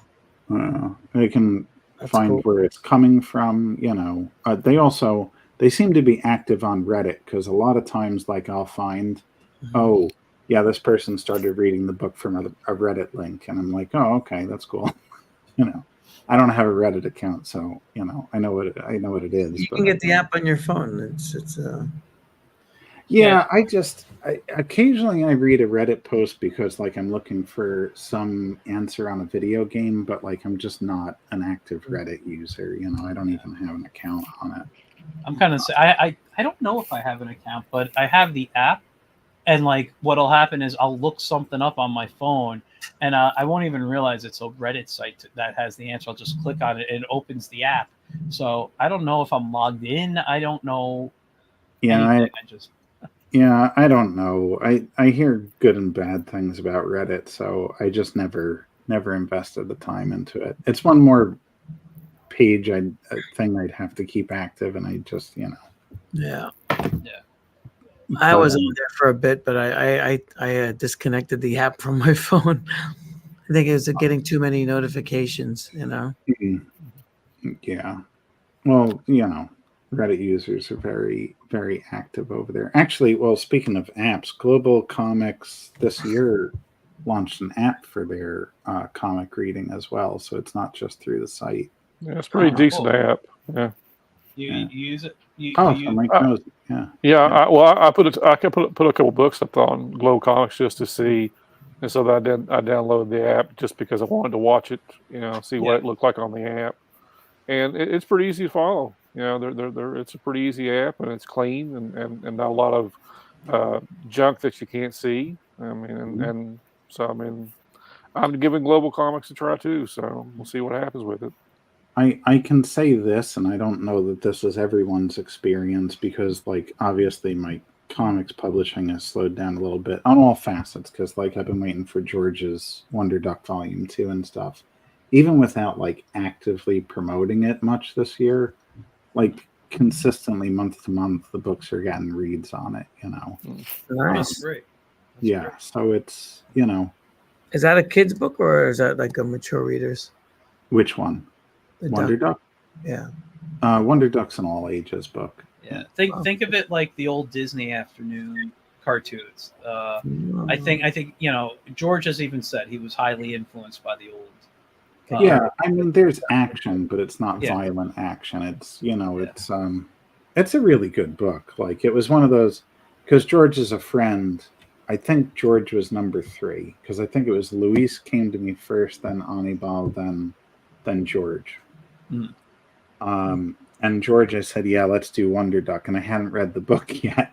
So when we were finally printing it, I finally gave it a read, and I was like, oh, thank God, I actually like the book, because it was really good. I read. I don't know. I think it was before you had it. Yeah, because Dark Fire. he did it on his own, and then Moss Media. Like, Yeah. it's jumped around a bit. Yeah, it's a very fun story, and the company has illustrating. I really love the way they.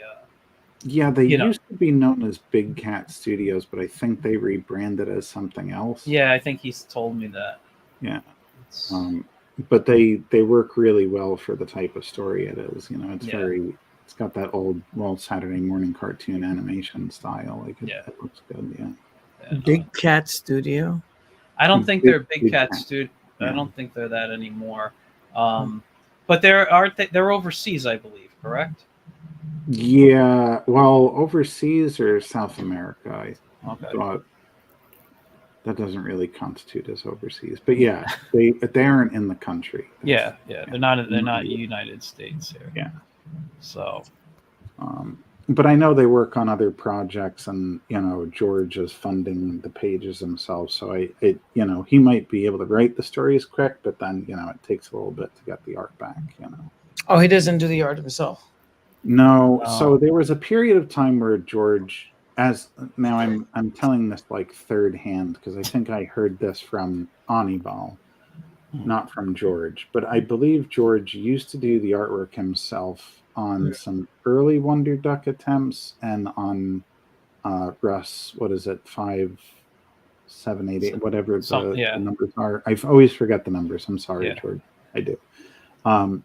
But the Russ book, Russ, I think he drew out originally.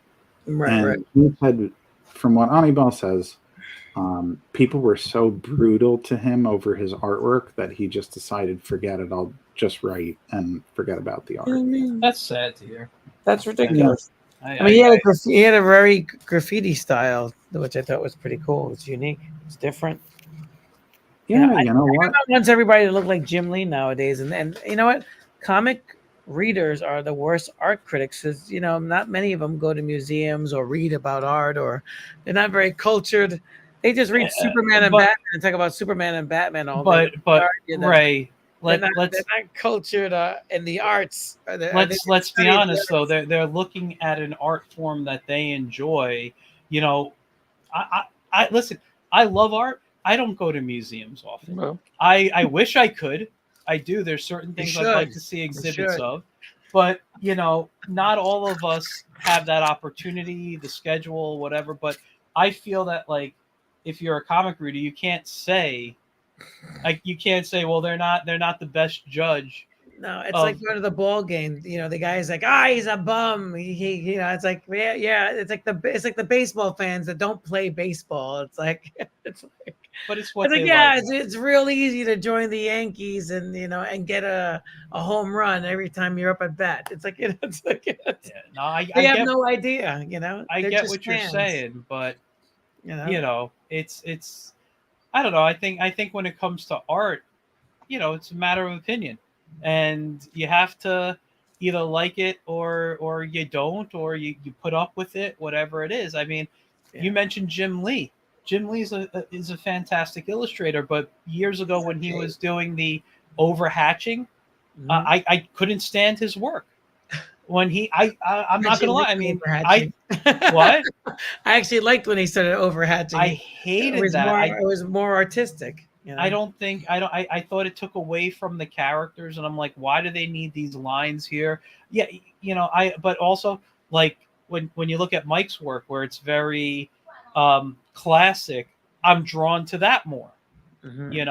I would rather read one of my what do they got, the DC showcases behind me, it's all black and white stuff, as opposed to a lot of the color stuff today. I will say, with the exception of like Mike Allred stuff, I love Allred as an artist. I mean, there's other artists, obviously, I'll pick, but And I just happened to he's a say, very funny guy too. I like his work. And yeah, like He's great. I'm looking at just behind me the Superman Space Age collection. I haven't finished it yet. I'm like dying to finish that story, but I just love his take on superheroes. And you know, he has this thing. Everyone always told me, like when I was getting into the, don't draw like him. Basically, like he's too stiff at times. But he has this. There's something about his style that just I love his works. stuff. When Yeah. he started working on X-Statics, it was X Factor, and they changed it to the X-Statics. Yeah, he gave me a reason to read X-Men again because I followed him, and I thought it was great. Yeah.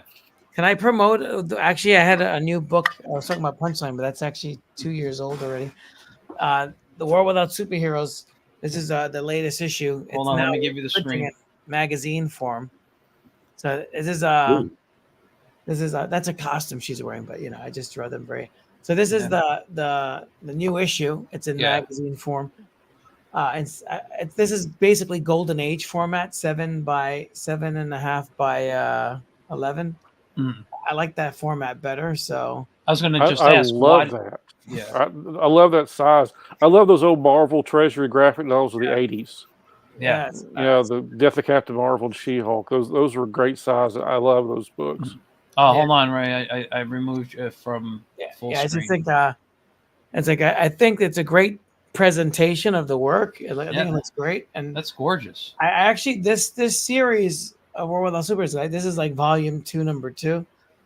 I actually wanted to print these originally in 11 by 17, like a king size book, because this is called it's basically the king size issues, but it's a king size series that I designed that was meant to be like looked at like, you know, really large. No, that is very gorgeous, nice. man. But so it was intended to be the 1-to-1 11 by 17, but I haven't found a printer that's willing to do that, you know. You know, where'd you get that done at? It's fun, you know. Some of the panels, like she's looking in the mirror and then takes off the mask, and then you see the reflection in the mirror.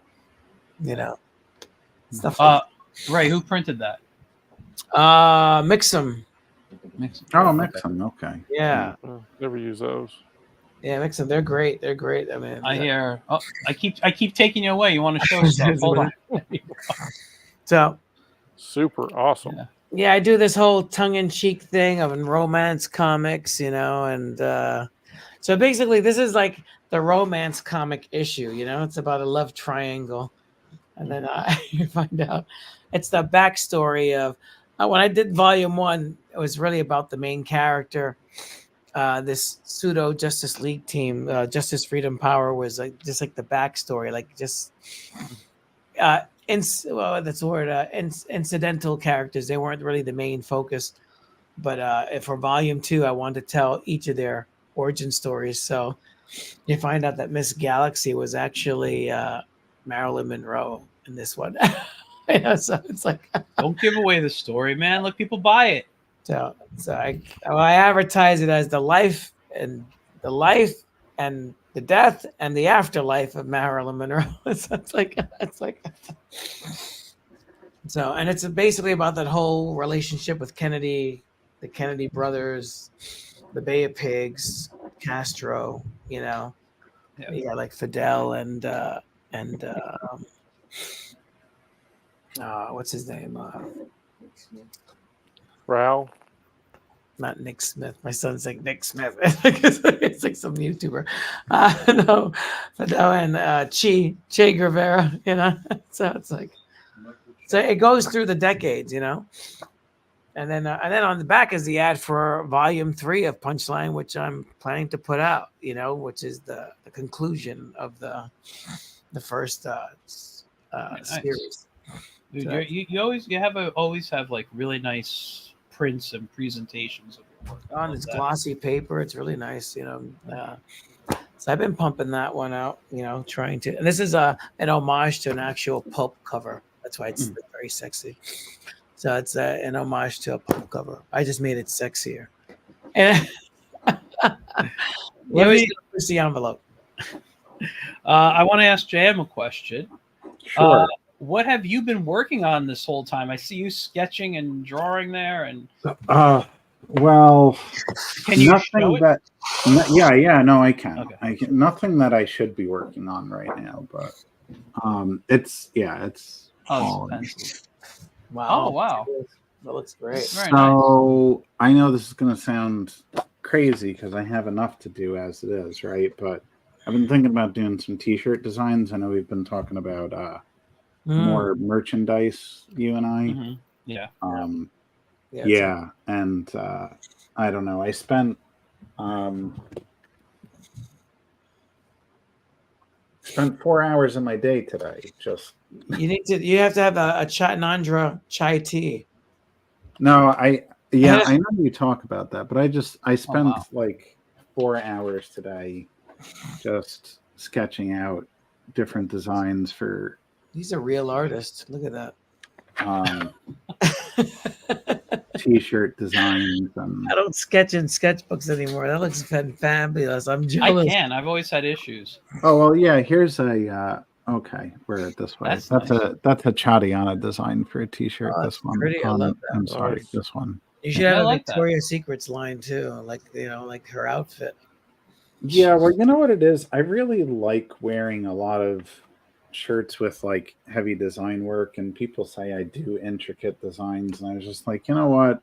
If it's one more thing that might make me a little bit of income, why not do some clothing design stuff? You know, and do some tie-ins to, my characters and my properties with it. But if the design looks cool on its own, people will still wear it. So for sure. Yeah. So people don't know what they want. You got to kind of tell them. Right. I mean, but yeah, I should be working on any one of the 3 freelance gigs I've got right. Yeah. Or Chadiana pages instead of designs for T-shirts. Yeah. Hey, but I know you got to go where it inspires you, right? Somebody's got to take like a hammer and a nail and just get me to stay in one spot. That's the hardest problem I have. Yeah. Just find yourself a Roman. Yeah. Being that it's Christmas, to be talking about it, right? Being that it's Christmas and everything, yeah. So, oh my God, the reason for the season. Yeah, but I'm not working on this heavily. Just occasionally, I'm doing little, Yeah. Again, my focus can't be on one thing at any point. I know. When I do these shows, I actually have to force myself to close out Photoshop and Clip Studio Paint and all my software. Otherwise, if I know something's open, I'm gonna want to just start drawing, whether it's sketching or actually work on something while I'm talking to someone.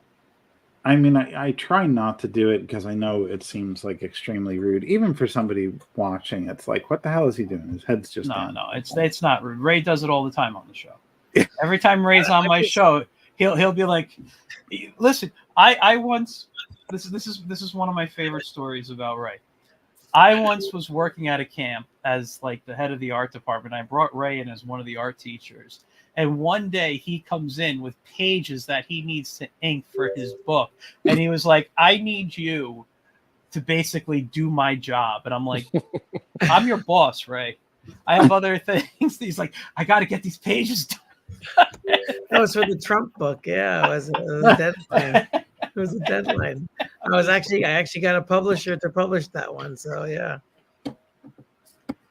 But yeah, no, that was a funny thing. And you're just like you said to me and Dan, like, I need you guys to cover for me. I just read that book again. I haven't read it since it was published, and I actually read it today, and I was laughing. I thought it was one of the worst books I've ever worked on, but yeah. I have to. After reading it again, I was like, it was good. It was all right. Because I usually publish something. When you're working on it, you're like, this is great, this is fantastic. And then when you get it in print, you're like, this looks beautiful. And then you read it because you're excited and you're like, oh, this is shit. It's like I gotta be honest, and I think I've said this to everybody here. When I first my whiz strips from 2018 to 2019, I thought were some of the worst things I've ever done in my life. And because when I started the Wiz, it was about, can I do a comic on my iPad? That's really what it was. It was a test for myself. Can I do something, challenge myself to create a strip one day a week, however many days I started it at. Mhm. And I found the character that I enjoyed. He was basically a doodle that I used to do. And, I started building this cast around them. And then I'd be like, oh my God, these are terrible. These jokes are bad. But I'm getting this feedback that people really enjoy what I'm doing. And I'm like, how? Like, Yeah. how are you liking what I'm doing? Because I don't see it as good. But then right before I started bringing them back in 2023, I went back and I read the strips a couple of times. And I'm like, wait, this actually showed potential. Some of these were really good. And I was like shocked by myself I'm like, I can't believe I did that. Now I'm back to the mentality I had of everything I put out is garbage. But I think, I don't know. Do you guys feel that pure. way? It keeps you pure. In fact, everything I do is crap. Yeah, it's like I don't know. Like every time I talk, and I don't want to get like into philosophy and all this stuff, but I don't know. I just don't think any artist is like truly happy with themselves or their work, And it's like I've seen all your work. I love everything you do. Like Mike, I've always said I can't like your Green Lantern piece that was up and all this. I truly love what you're doing, that. and I would love to see DC hire you to do throwback stories, Mhm. And I feel the same way. Like when I look at JM stuff, I'm like, holy crap! How does he just do this? It's so awesome.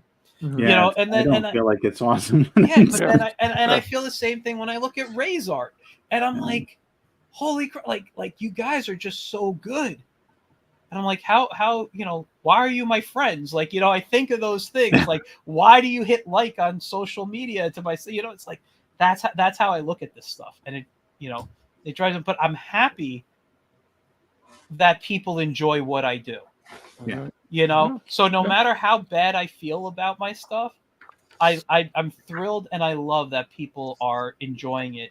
And sometimes they write me and give me feedback, and sometimes it's, it could be just a friend. I'm on the phone with them. Hey, I just really enjoyed your strip. Or they'll even I have a friend once, he made a joke about my strip, and I had to think about it. Like, he said something, and I'm like, oh wait, you're referencing what I wrote, and I'm like, wow, that was pretty cool.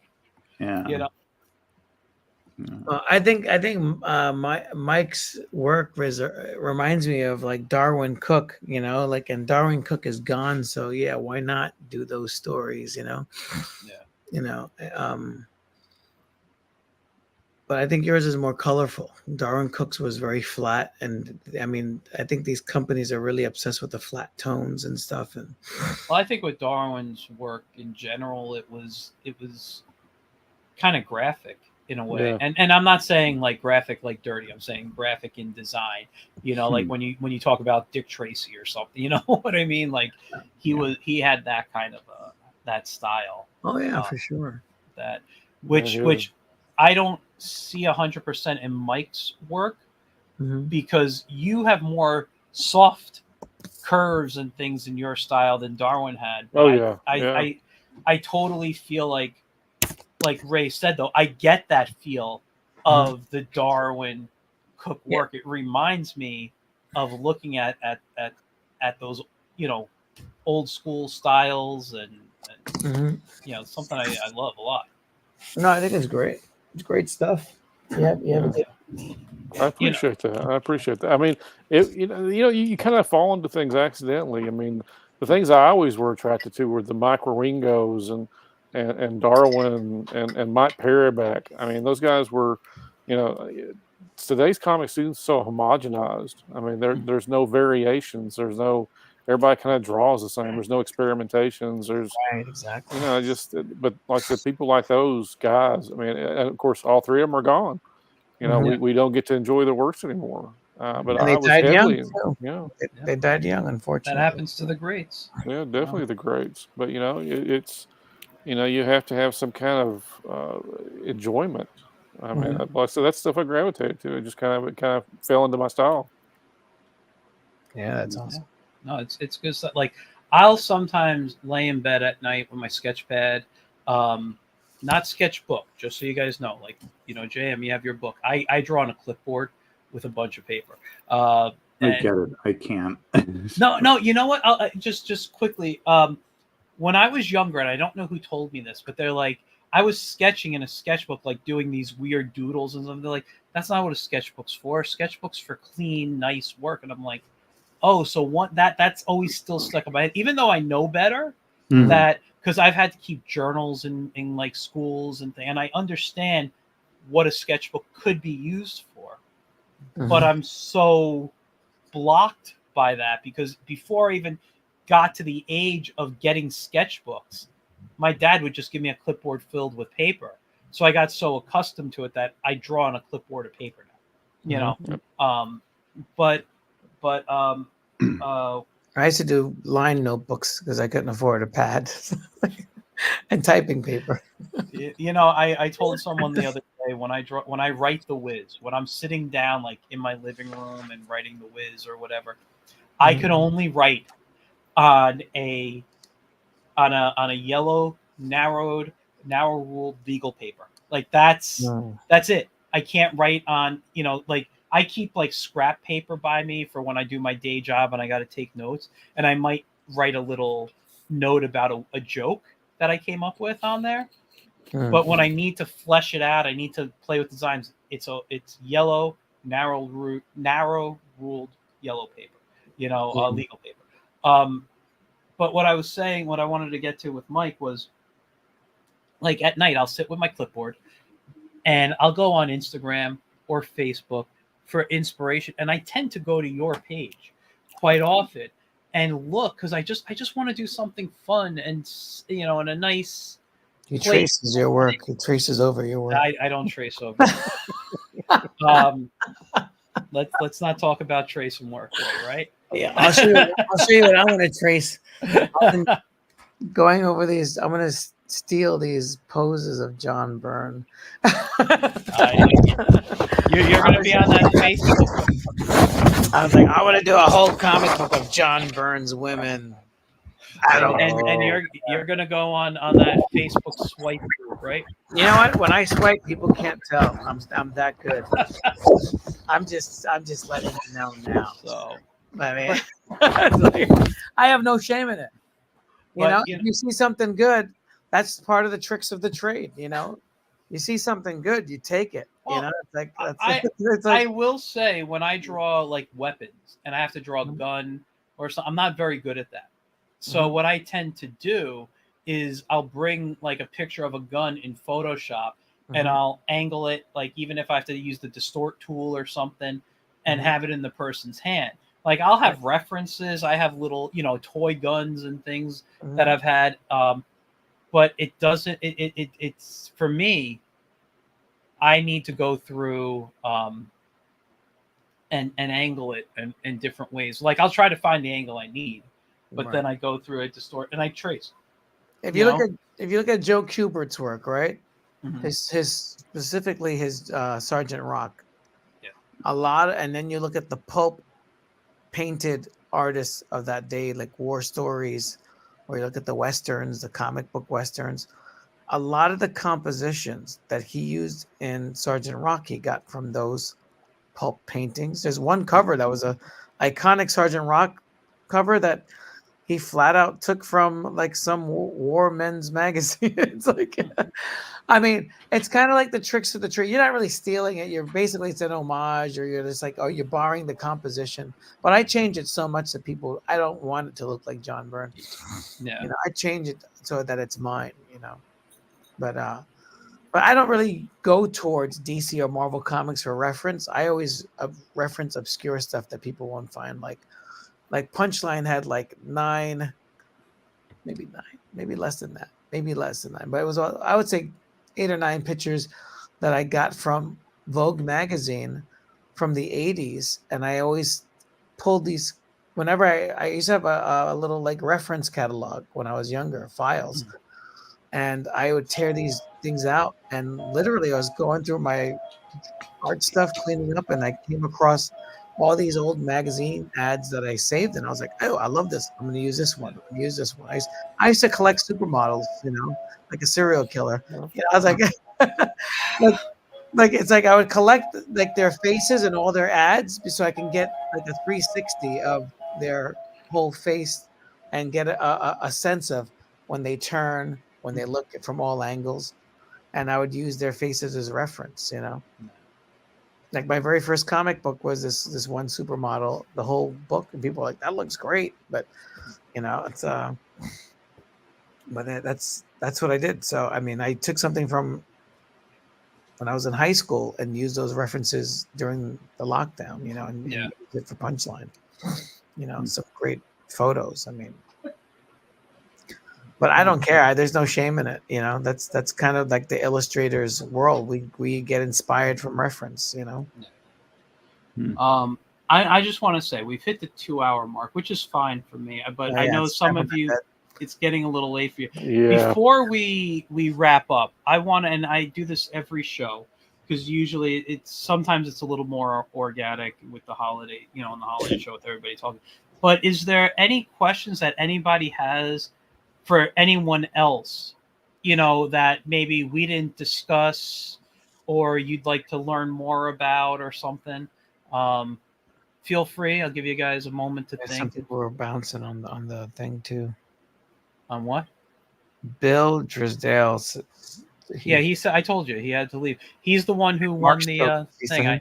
What? Is Mark Stokes still here? I don't know. I can't tell who's in the Dylan room. Royer. But Mike, not Mike. Bill. He was watching on Twitch, and I went to his Twitch page because I had to. I had, my messaging turned off. Right. So I had to get it activated so I can get his email to send him this stuff. Seems he's a storyboard artist who streams. Huh. So you guys check out Bill's work, or at least he goes stream starting soon. It looks like he's a storyboard artist. No, or maybe he's just an illustrator. I can't tell. I have to look. So maybe he's just an illustrator. Before I leave, take a look at this. This is what I got for my birthday, my self-birthday present the other day.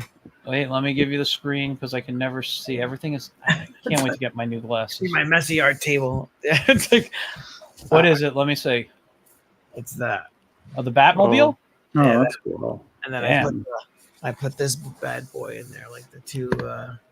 Got Christian Bale and nice. Yeah, Titans Robin in there. I gotta say, I still love the Batwing behind you, and I'm a little upset you didn't paint like a moon behind, like at a circle light. Actually, it has a stand of the yellow bat signal. Oh, does it? So you have to screw in the bat insignia first, and then mount it. Interesting.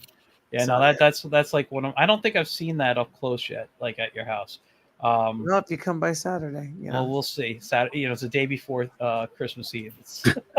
It's a little difficult day. Who cares? It's just another holiday. There's a Christmas every year. They're never going away. There'll be more Christmases than you'll have birthdays. It's already maybe. Happened. Yeah. We'll see what the future brings. We shall see. Didn't you send me one of? Listen, I got to say this about Ray. Ray will send me some of the funniest conspiracy theory stuff going on in the world about. He'll send me stuff about aliens and technology. Oh, yeah. And what was it the other day? You sent me something about how bad eating pork is, and I'm like, but bacon is so delicious. Yeah. Like it's, it's he'll send me the funniest stuff. I crack up laughing. I like messing with people's minds. What's funny is that people will attack me thinking that I'm serious about like if I'm a diehard vegan, but I eat hamburgers just like everybody else. I just like to get reactions out of people just to see. Like I just read this conspiracy book on this guy. I just got this this is the only good thing that came out of the WinterCon was getting this. But I just read a conspiracy book on this guy, and it's this guy who did all this police work, getting all these files that were retracted from the court case. And actually, he could have appealed this guy's case. He could have walked, honestly, with the amount of evidence that this guy had on him, but he wasn't interested in doing that. You know, it was pretty interesting stuff. Like, you know, before Jeffrey Epstein, this was the Jeffrey Epstein of the '60s. You know, and for the Stars, you know, he. Did you know the Beach Boys actually recorded one of his songs? You know, I wasn't aware. All yeah, right. yeah, he was best friends with the drummer of the Beach Boys, Wow. and he actually sold a song to them, and they stiffed him for the money and removed his name from the credits. But they acknowledged him that he wrote it, but they didn't pay him. They said they were going to pay him, and they didn't. So that's where he got all these girls from. He was basically a pimp. And he was he had a stable of underage girls, and he was working with the CIA, and they used him to blackmail them and collect information, and he was able to control them because they were like on a steady diet of LSD, you know. So I mean, I think a really interesting book. Like, and like it's a new book. I just finished reading it yesterday. It was amazing. But yeah, it's just it's. How else? This guy's been in jail since he was 9 years old, right? He was out for a year and a half. How do you go from, in a year and a half, become some mastermind, right?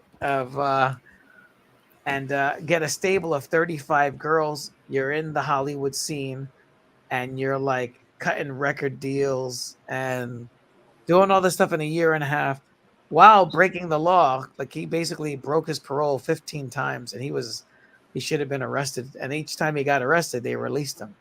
Doesn't make sense. You're stealing cars, you're trafficking underage girls. All right. This is not the way we should end a holiday show. Wait, though. Wait.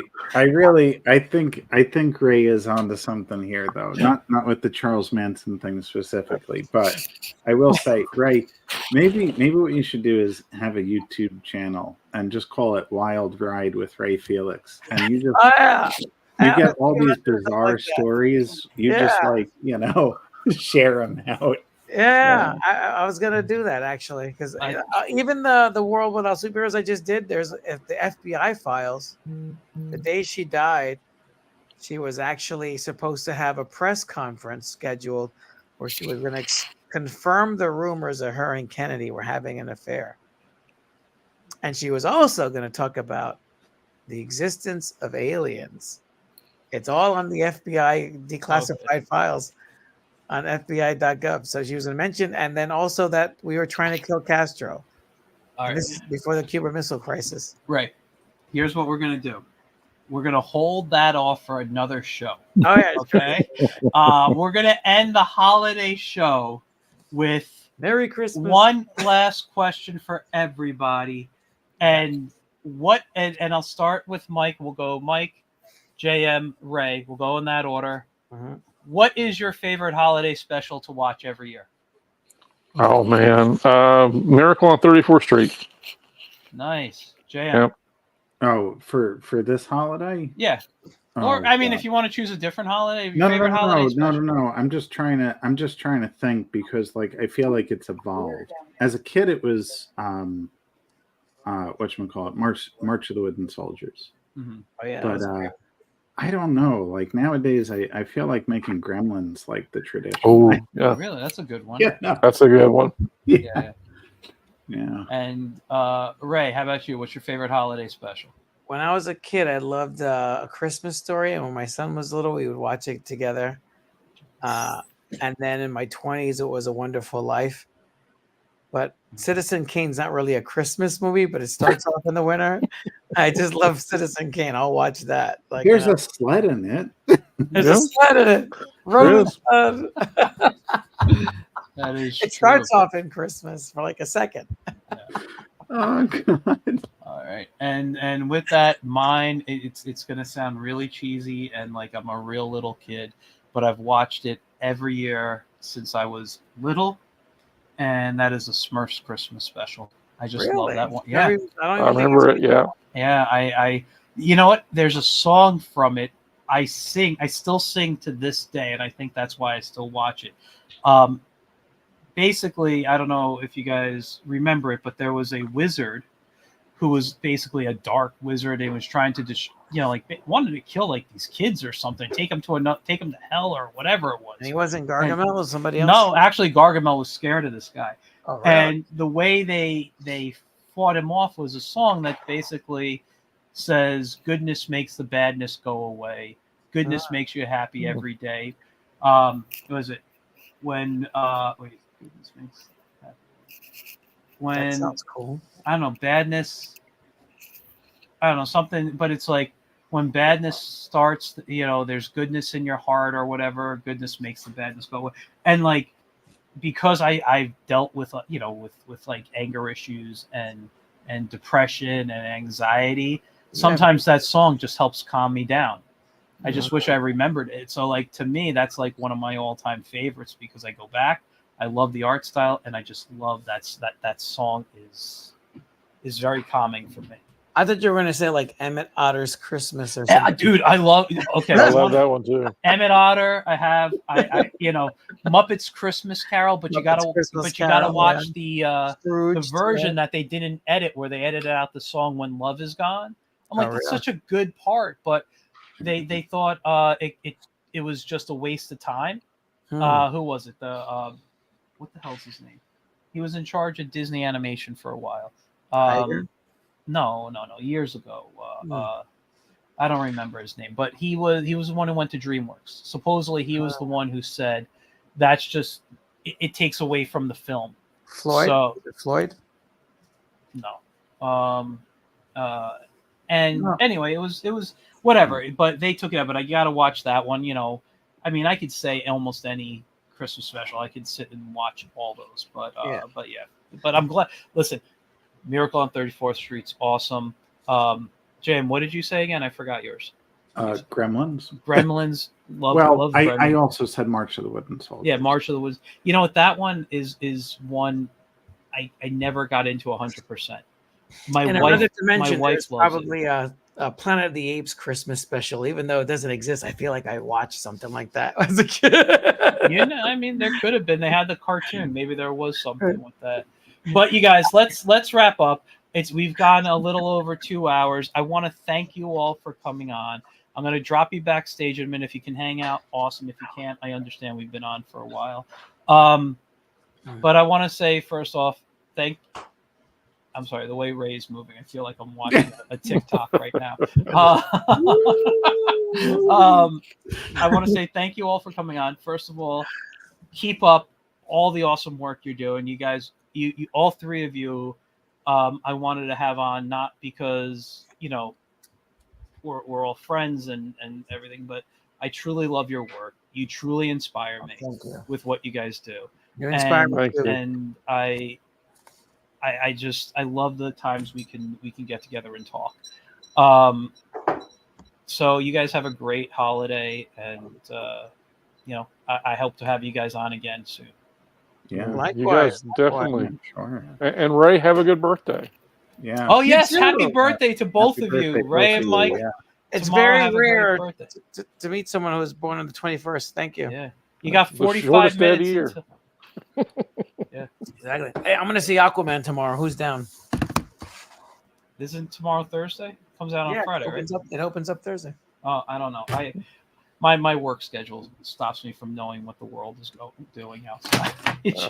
So, all right, guys, I'm going to drop you backstage. Thanks again. All of you have a great holiday and birthday for you too. Yeah. You too. Happy holidays, everyone. Happy holidays. Merry Christmas. All right, guys. So, wow, for everyone who stayed on, thank you. Thanks, congratulations to Bill for the winning the Get in Tune giveaway today. Thanks to Mike for donating a couple of pieces. I will be sending it out to you very soon, Bill, if you're still watching. Everyone, though, thanks again for tuning in. Have a great holiday. Be safe. have fun, enjoy the time with your friends, family, or whatever you do. And next week, I will be back with the people from Life on Saturn. You're going to love these guys. Their work is phenomenal. They are two awesome people. So next Wednesday and Monday, there is no live stream because it is Christmas. So maybe on the 1st, I'll see. All right. I'll see you guys soon. Bye, guys.